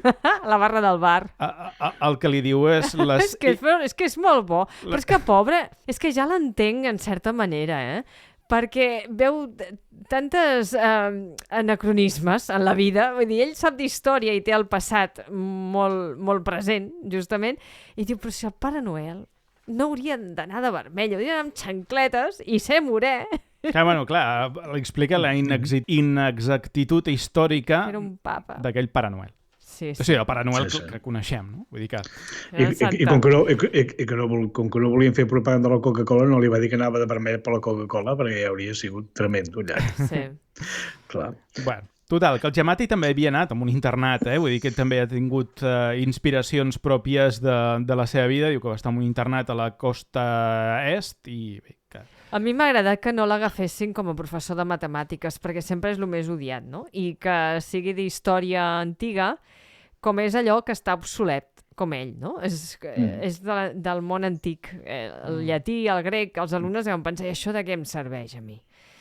Jo crec que el paper li va fantàstic com a actor perquè pot mostrar moltes de les seves virtuts, no?, com a actor. És a dir, com que el personatge va canviant. És un personatge que comença d'una manera, va canviant aquesta mirada, encara que tingui un ull dispers, i aquest somriure l'ajuda molt. I veus com va creixent el personatge, no?, com va guanyant confiança, com va canviant totalment. És a dir, l'avantatge del personatge d'ell i com ho fa és que tu comences veient una persona i acabes veient una completament diferent. I això té molt de mèrit l'actor, en aquest cas, perquè, clar, és fabulós. Sobre l'actriu que fa de cuinera, canviem ara de personatge, ella ens explica, que aquí potser, Gep, tu com a psicòleg ens ho podràs explicar, perquè ella diu que va llegir unes quantes novel·les psicològiques sobre les etapes del dol i que ella ha intentat aplicar, transmetre aquestes etapes en aquests pocs dies de la pel·lícula. I com a nota curiosa direm que Alexander Payne li va donar a conèixer que el paper era seu enviant-li un paquet de cigarrets. O sigui, això era com el paper és teu, perquè recordem que el personatge de Mary, la cuinera, és fumadora, però en canvi doncs, l'actriu no ho és, no? Però, vaja, és a dir... Es diu Davin Joy Randolph. Correcte. No, amb el tema del dol ho fan perfecte. Vull dir, pensa que hi ha molts psicòlegs ara que ja això de les fases ja comencen a tirar-ho per terra, també, però que s'ha d'anar canviant de tant en tant de coses, però sí que és veritat que aquesta senyora demostra una cosa del dol que és molt important, que és, primer, que quan arriben aquelles dates familiars per excel·lència, que és el Nadal, és quan trobes a faltar els que no hi són. I el fet de passar un Nadal sola allà a l'internat sense el seu fill, que s'acaba de morir fa poc, doncs és algo que la corrou per dins, per això fuma tant, beu, i té aquests moments de que, com que no es distreu, perquè no pot cuinar i no hi ha el brugit de tota la feina, a la que queda en silenci li ve tota aquesta pena. És claríssim el moment de la festa on ella es desmunta totalment perquè veu a tothom feliç i ella no és feliç. I això passa molt per Nadal quan algú té una pèrdua, no?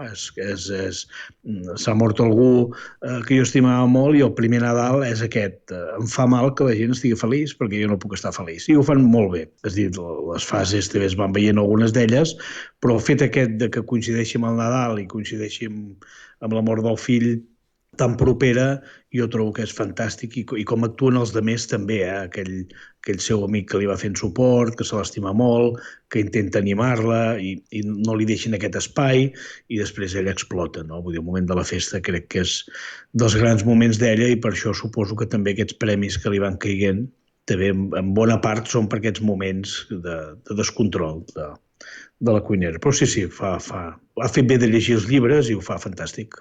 El tema aquest del dol. I was right. This is why I hate parties. That was a disaster. Total disaster. Speak for yourself. I was having fun. Let's take Mary home, make sure she's okay, and we'll come back. Out of the question. Come on, would you give me a break? God, I was hitting it off with Elise. Oh, God. The niece?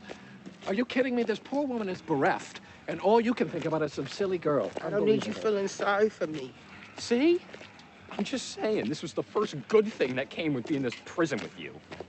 Need I remind you? A més, és que ella ho té molt contingut perquè et van donant pinzellades i acabes entenent que se li ha mort el fill a la guerra del Vietnam. I a més en una situació molt injusta, perquè no tenia sortida econòmica ni laboral, ni d'acadèmica.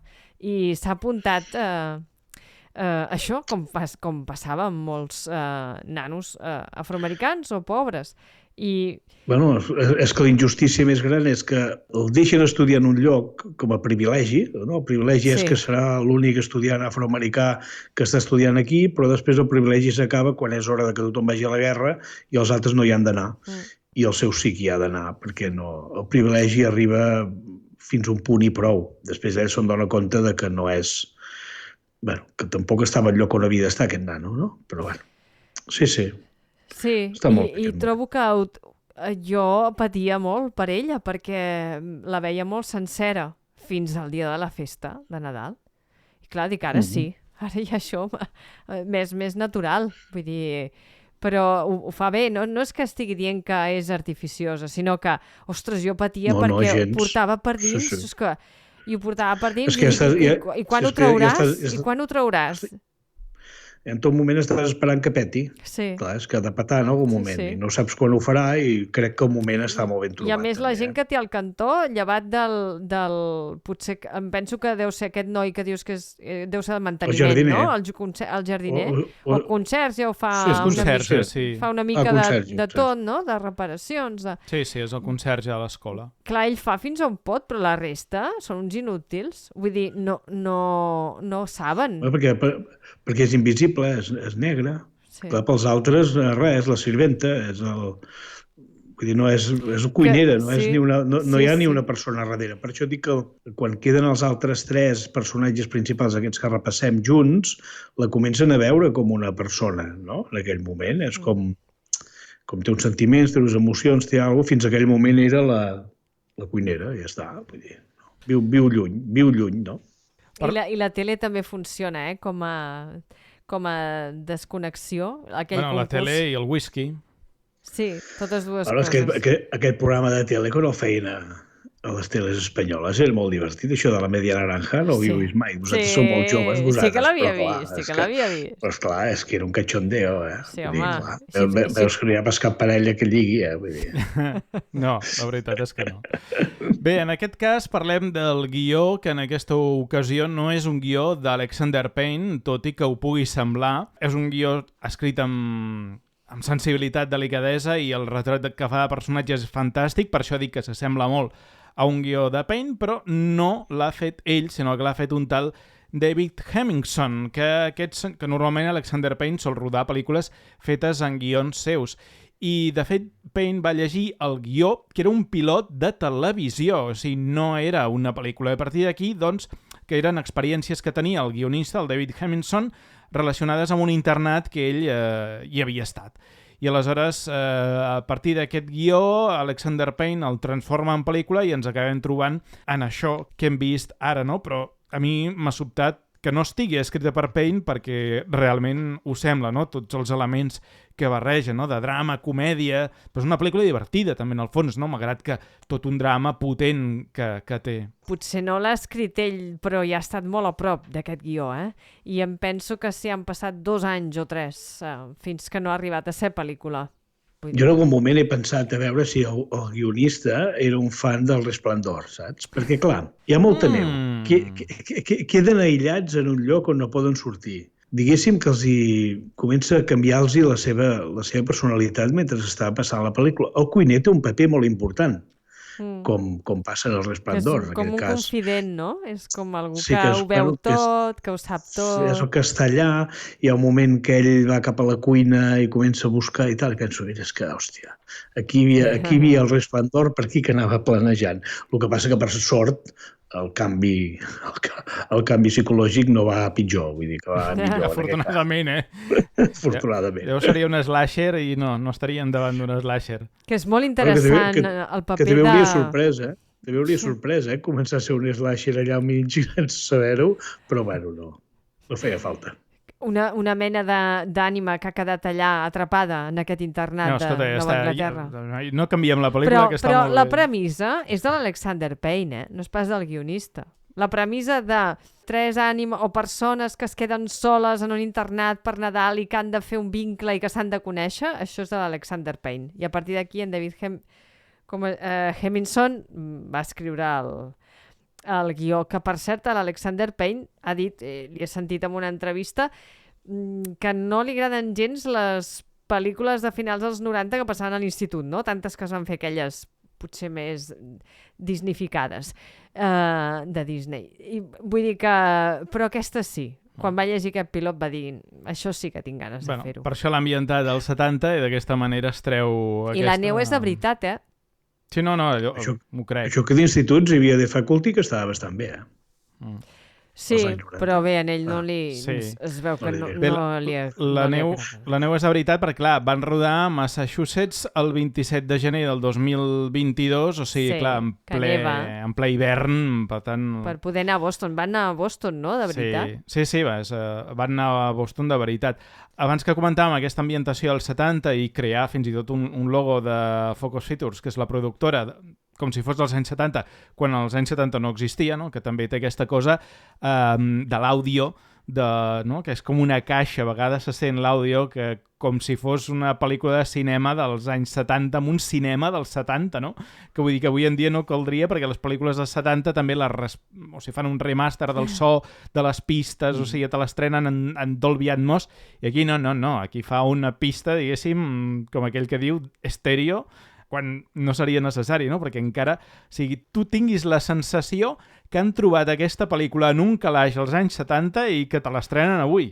Però és que fins i tot les transicions, no? Com passa d'escena a escena, és tal com es feia al cinema als anys 70. És brutal. Sí. I a nivell de guió, com dèiem al principi, també he sentit algun crític que ho compara molt amb Billy Wilder.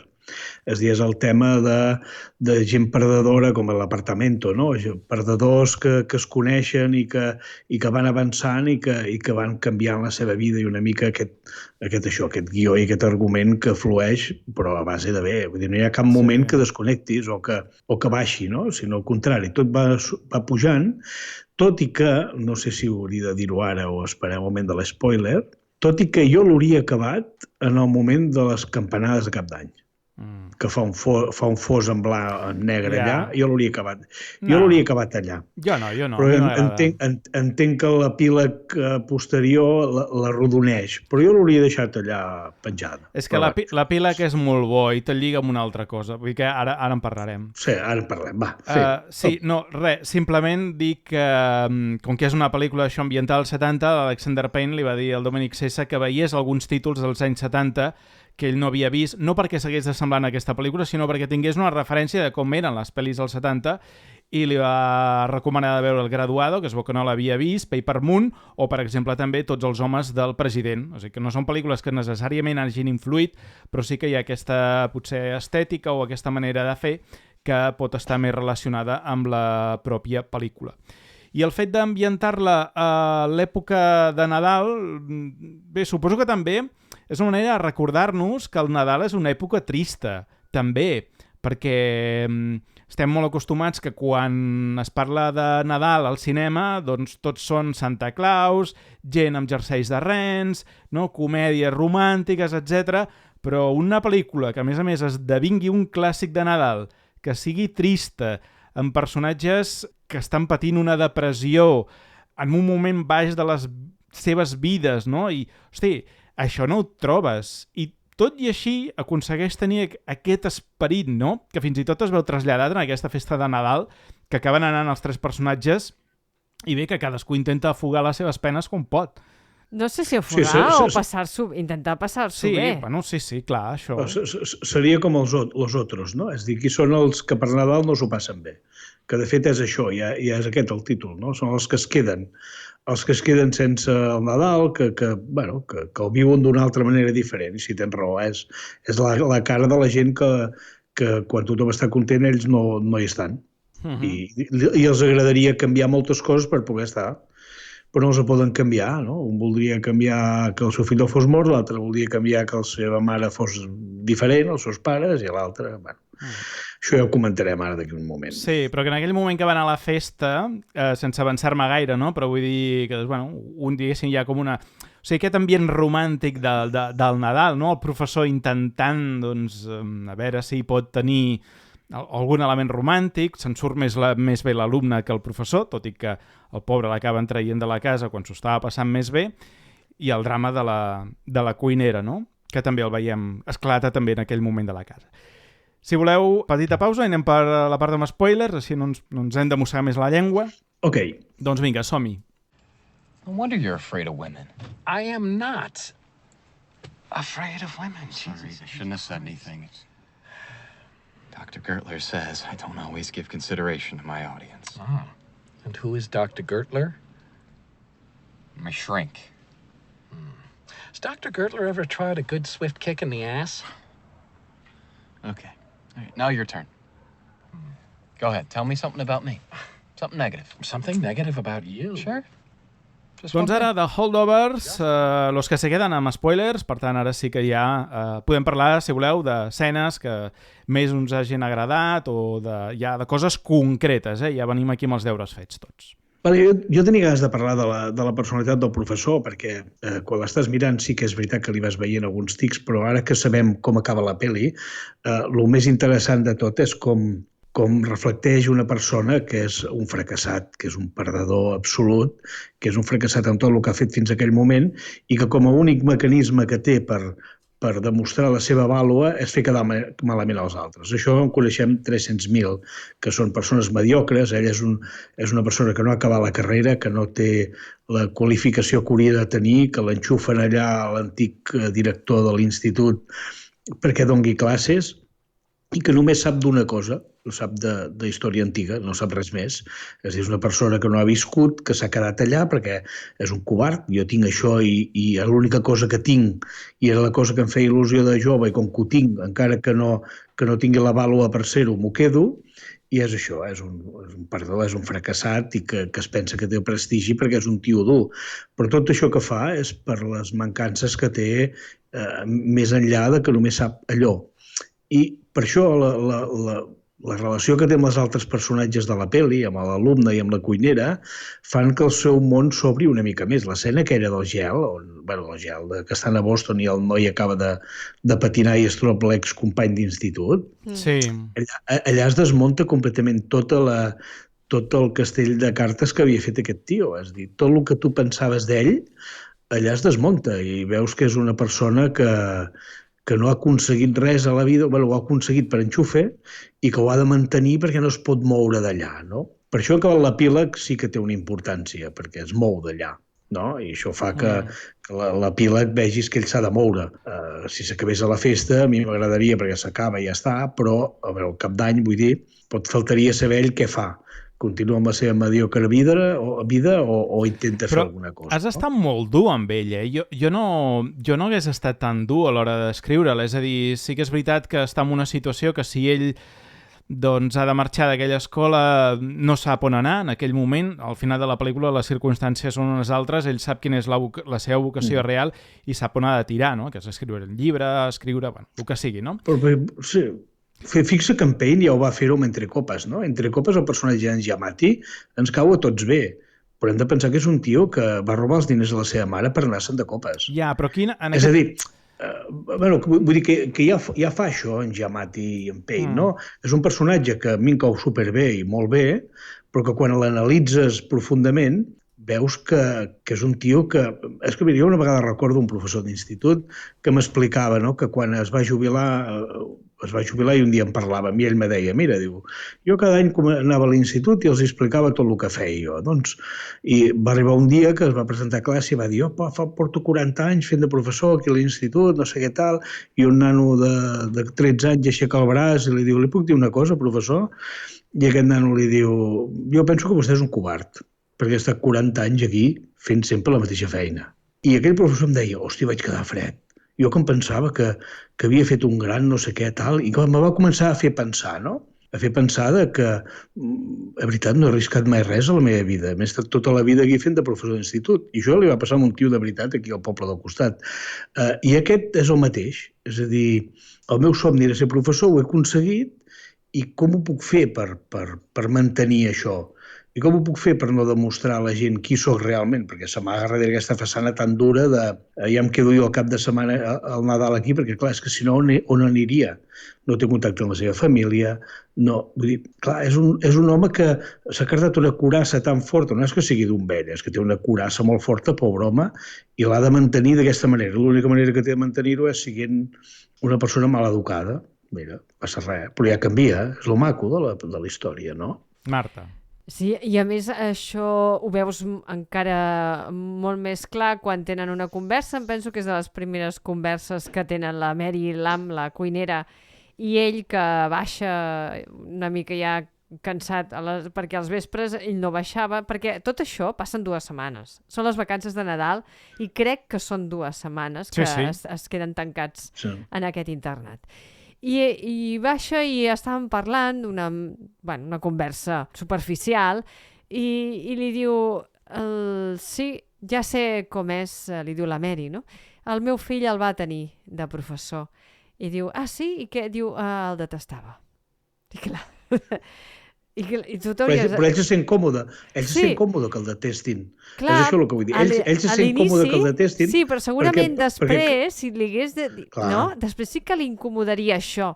De dir, ostres, a més el fill de la Mary, amb el que m'aprecio la Mary ara, no? I que, al final de la pel·lícula sí. Seria diferent. Per això dic que el retrat que et fan l'acaben de coronar, diguéssim, amb aquest comentari. Que tu dius, és que segurament el seu fill era un nano excel·lent, o sigui, una bellíssima persona que no parlava malament, així de manera molt lleugera dels professors, no? I en canvi li ha dit, ens fa la vida impossible. Després quan fa el canvi se'n va comprar l'arbre i va comprar aquelles coses. D'una manera molt matossera intenta... Perquè no ho sap fer de cap més manera, però allà el veus amb ell fent una cosa que no havia fet mai a la seva vida, que és intentant mostrar una altra cara de lo que és, no? Es havia acomodat siguent un tio, mira, així, que la gent l'odiés. El que passa, clar, aquí has explicat aquesta anècdota concretament, però clar, això ve d'una cosa anterior, és a dir, hi ha un moment aquell que van a comprar licors en aquella botiga que ell li acaba explicant que havia anat a Harvard, que l'havien expulsat, no? Que llavors aquesta conversa s'acaba allargant amb el que has vist en allà i en el que passa després, no? Que li acaba explicant que va atropellar amb el cotxe a un company i aleshores això una mica li ha marcat el desastre de la seva carrera que hagi acabat on ha acabat, no? I te'n dones compte en aquell moment que el seu alumne, en Tully, i ell s'assemblen molt i que potser en Tully podria ser ell. O sigui, i també que es produeix aquesta connexió, no? I per això al final acaba prenent... Sí, acaba prenent la decisió que acaba prenent, perquè dius, bueno, jo no em vaig poder salvar, però intentaré salvar en Tully, de que tingui el futur que a mi m'espera, no? Per haver fet una cosa que el pugui treure d'aquest institut. Per això s'inculpa ell i que deixin estar el nano en pau, al final. Però clar, tu el veus així, un tio tan estricte, sembla que no hagi trencat mai cap norma i justament està on està perquè va trencar totes les normes possibles amb una determinada mala situació, no? I clar, tot això ve precedit d'aquella escena que tu has esmentat així per sobre, que s'emporta el nano a patinar, però clar, que aquella escena és meravellosa, perquè és el moment en què fins i tot també se l'emporta al cinema, no? També vull dir que el porta, que pobre nano, que porta allà tancat no sé quants dies, anem 3 dies a Boston i que s'ho passi bé, no? Que clar, evidentment això també ho has d'ambientar als anys 70, perquè avui en dia això que s'emporti el profe a fatal. Saps? És allò... I dormen en la mateixa habitació de l'hotel. Vaig pensar... Bueno, però la mare no agafa el telèfon, també, que vull dir, és que clar... És que aquí parlem dels adults. Parlem dels adults. És que si la mare hagués agafat el telèfon... Els pares són fantàstics. Home, si la mare hagués agafat el telèfon, el nano estaria esquiant amb els seus col·legues. Aleshores, clar, per què el nano no pot anar amb l'helicòpter del seu amic ric que se'ls emporta tots a esquiar? Perquè la mare passa d'ell. Si la mare té el nòvio, se n'ha anat de lluna de mel amb el nòvio i a mi no m'expliquis de res. I el nano, per vergonya, li diu al profe que el seu pare és mort. Per vergonya. Però quan s'hi agafa la confiança... Bueno, agafa la confiança no. El tio se'n va a Boston i aprofita per anar a veure el pare. Quan l'enganxa, que se'n va enmig de la sessió, que s'agafa un taxi i se'n va a l'hospital psiquiàtric, que hi té el seu pare allà amb una malaltia mental, i la por profunda que té aquest nano, l'Angus, és d'heretar aquesta malaltia. I d'oblidar-lo, i que se n'oblidi d'ell. I quan té un mínim, ell es pensa que encara tindrà un moment de lucidesa, però no és cert. I llavors aquesta pel·lícula està plena de frustracions. I aquesta n'és una més. I quan en Paul, el professor, veu per què s'ha escapat, no és punitiu. És a dir, diu, d'acord, tenia aquesta necessitat i val que L'ha cagat perquè ell no... És un nano, ell no entén les conseqüències legals que pot tenir la visita al seu pare. Ell només vol veure el seu pare i que no s'oblidi d'ell. I abraçar-se, i ja està. Però es veu que això té conseqüències. És el tema que deia l'Ignasi, que s'assemblen molt. És a dir, tots dos menteixen, un menteix amb el seu nivell acadèmic, l'altre menteix que el pare està mort. Per què? Perquè tots els hi fa vergonya alguna cosa.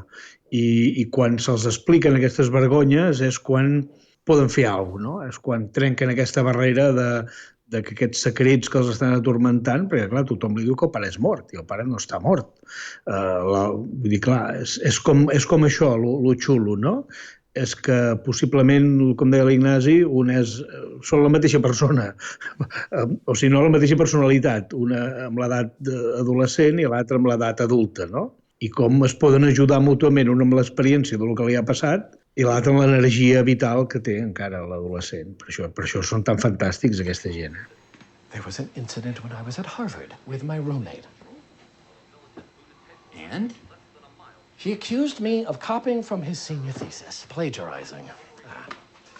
Well, did you? No, he stole from me. That blue-blooded prick's family had allies on the faculty. I mean, their last name is on a library, for Christ's sake. So he accused me in order to sanitize his treachery, and they threw me out. Hey, so you got kicked out of Harvard for cheating? No, I got kicked out of Harvard for hitting him. You hit him? What, like punched him out? No, I hit him with a car. You got kicked out of Harvard for hitting a guy with a car? By accident. Bueno, i aquesta escena també que és bonica, perquè també s'acaba llavors, te crida al final el moment aquell que estan allà, quan es queden sols i el nano està rebel i el té allà tancat, que se'n va anar allà al gimnàs, no? I comença a fer l'animal i es fa mal. Sí. Això és força versemblant, eh? Sí. Bueno, l'està provocant, al final es fa mal, l'ha de portar a l'hospital i, clar, aquí el profe és el responsable i el nano li treu la responsabilitat de sobre, no?, de lo que ha fet i que... Sí, comença aquesta complicitat entre ells. Correcte, que llavors al final torna a ser altra vegada el professor que li torna el favor d'aquesta altra manera. Clar, perquè són persones que tota la vida ningú els ha ajudat. Sí, amb el professor sí que l'ajuda el director antic de l'escola, però no tenen la confiança en ningú que els pugui ajudar. Són bastant així. Però està bé. No, i el tros del gimnàs també està molt bé quan torna el de material i diu, algú ha vomitat al gimnàs, i l'altre fa, sí, he sigut jo, i li dono el netejo, saps? Vull dir que està bé també aquest fet de, doncs ara te toca netejar-ho. Està bé.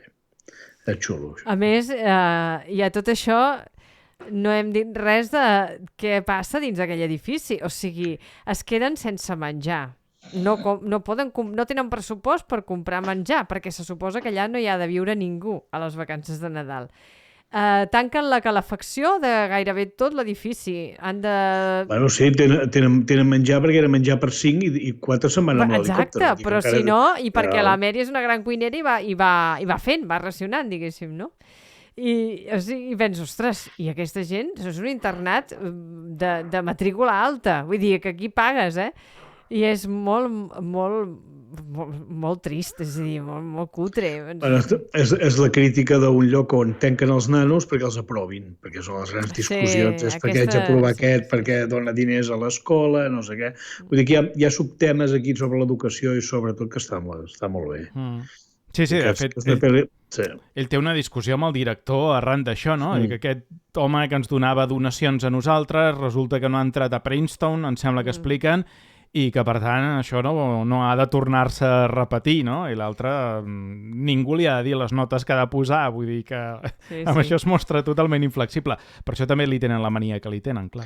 Bueno, perquè ell també té mania, els rics. Sí, absolutament. En el fons els hi té mania i es venja una mica de les seves mancances, també, sí. Econòmiques, en aquest cas.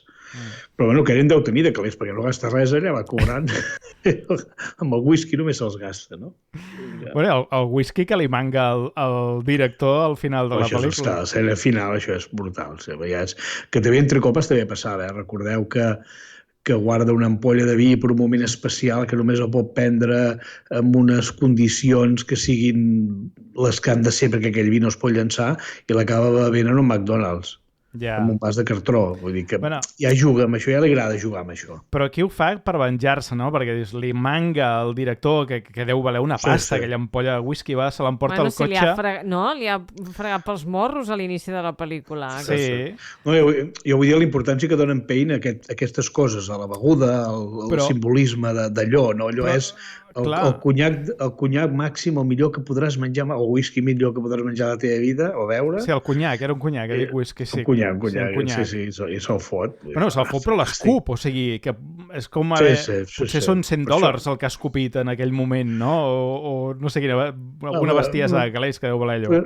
No li deu acabar d'agradar, tampoc. Jo crec que l'escup per orgull, no? I dir, mira, a la merda. Per fotre l'altre, ni me'l bec, l'escup i... Correcte, sí.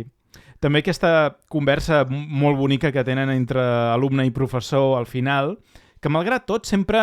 Sí, són d'aquelles situacions en què no cal exterioritzar els sentiments, no? És a dir, tot queda molt... O sigui, flueix en aquest sentit, són molt... No? Bueno, és contingut i manté les distàncies. No veuràs una abraçada... No. Això que sembla que s'hagi... En principi tampoc es poden abraçar. Clar. Que sí, quan ja no és professor sí, però abans no es podien pas abraçar. No, però me refereixo al final, no? Que al final sí que esperaries una abraçada o esperaries... No, però és que no cal, no? És que tot ja ha quedat clar, tot és... No fa falta l'abraçada. És un pacte entre homes. Ja està. Tots dos han madurat i les coses es tanquen diferent. Ja està. A més, ja tenen la prou confiança com per saber què en pensa l'un de l'altre i ja està. I vosaltres que sou experts en el tema premis, com ho tenim, això? Aconseguirà premis, no? Com ho veieu? No ho sé. Jo mai encerto res, Depèn una mica de quan...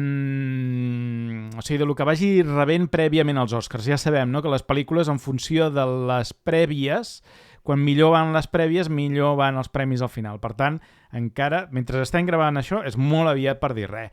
Però és una pel·liculassa, vull dir...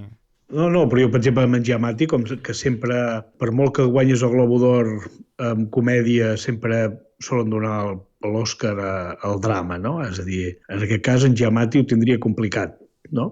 Però normalment l'Oscar, com que no diferencia entre comèdia i drama, és més fàcil que guanyi un drama, no?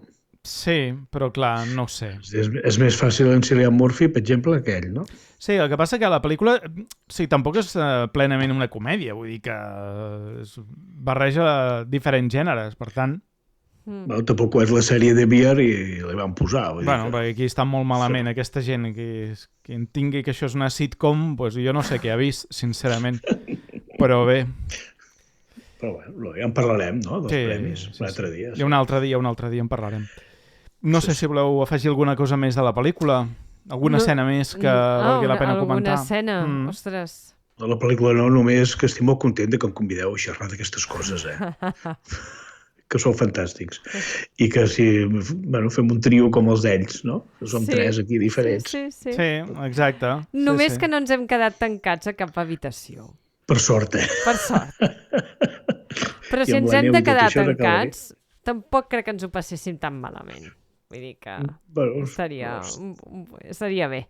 No, només volia afegir una cosa... Sí, històries d'aquestes per no dormir. Només una anècdota que l'Alexander Payne diu que en cap de les seves pel·lícules s'havia gastat tants calés per la música i que aquesta ha hagut de posar $1 milió i un dels que s'ha beneficiat moltíssim i que li ha costat molts de calés és en Cat Stevens, el tema que ha fet servir i que el va trucar personalment i li va dir, no sé si ho ha fet com a broma, no ho sé, diu, de grec a grec, perquè Alexander Payne té, no sé si és la seva mare directament que és grega, i en Cat Stevens també té ascendència grega, i diu, de grec a grec no em faries un descompte. Com no compta que venim d'allà, de la mateixa terra, i diu que no. No. En li ha cobrat força per un tema que... Cat Stevens és el que ja no es diu Cat Stevens, no? Ai, no ho sé. Ell ja ha dit Cat Stevens. És aquest el que es va passar al budisme o no?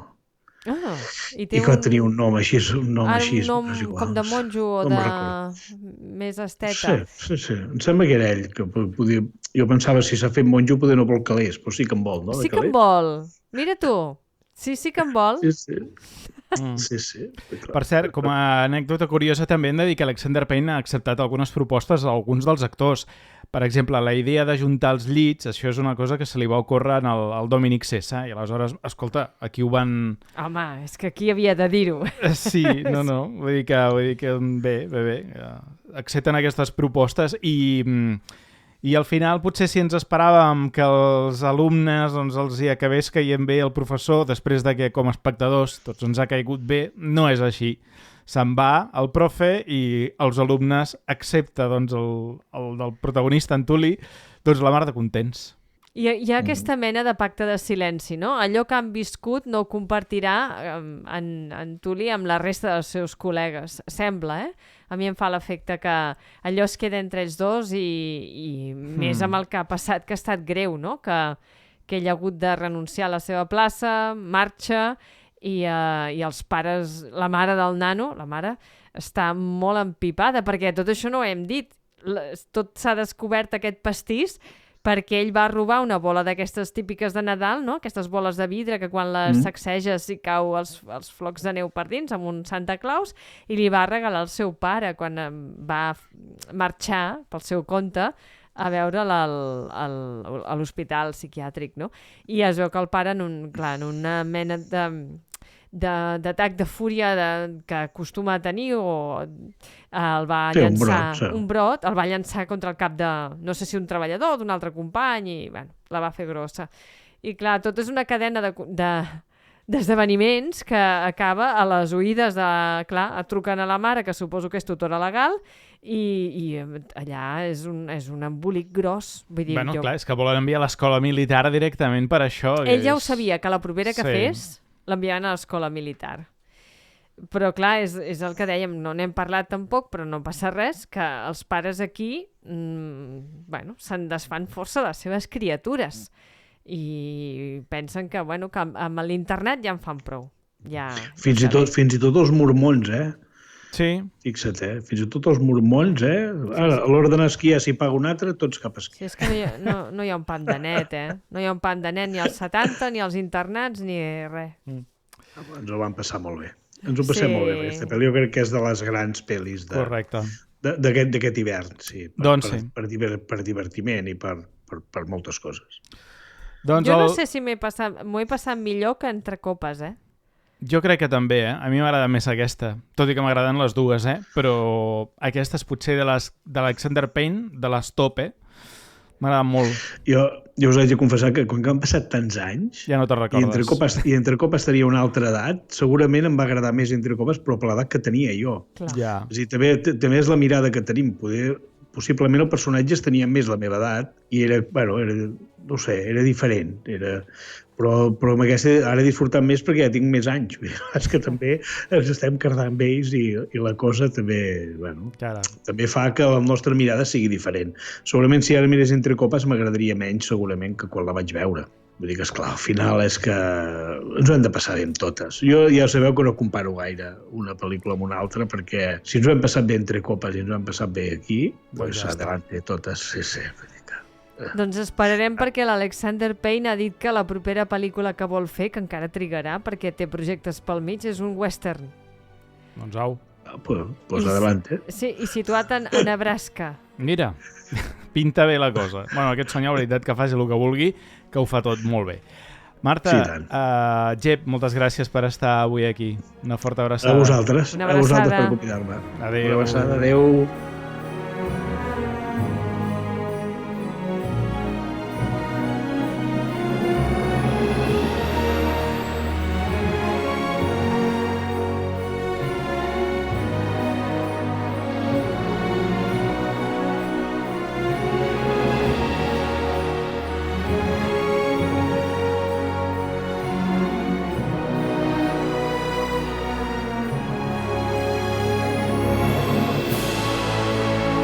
Fins aquí el programa d'aquesta setmana. La música que heu escoltat avui pertany a Scott Buckley.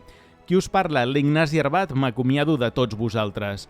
Subscriviu-vos al canal de podcast a iVox si encara no ho heu fet, feu un m'agrada en qualsevol plataforma i visiteu la web ningunoesperfecte.cat. Si voleu fer-vos mecenes, teniu la porta oberta i un agraïment ben fort a patreon.com/ningunoesperfecte, en què trobareu un munt de contingut exclusiu per a subscriptors com el programa Videoclubers, el darrer, el dedicat a The Karate Kid, que ja teniu disponible. La setmana que ve tornarem amb més coses. Cuideu-vos moltíssim. Ningú no és perfecte.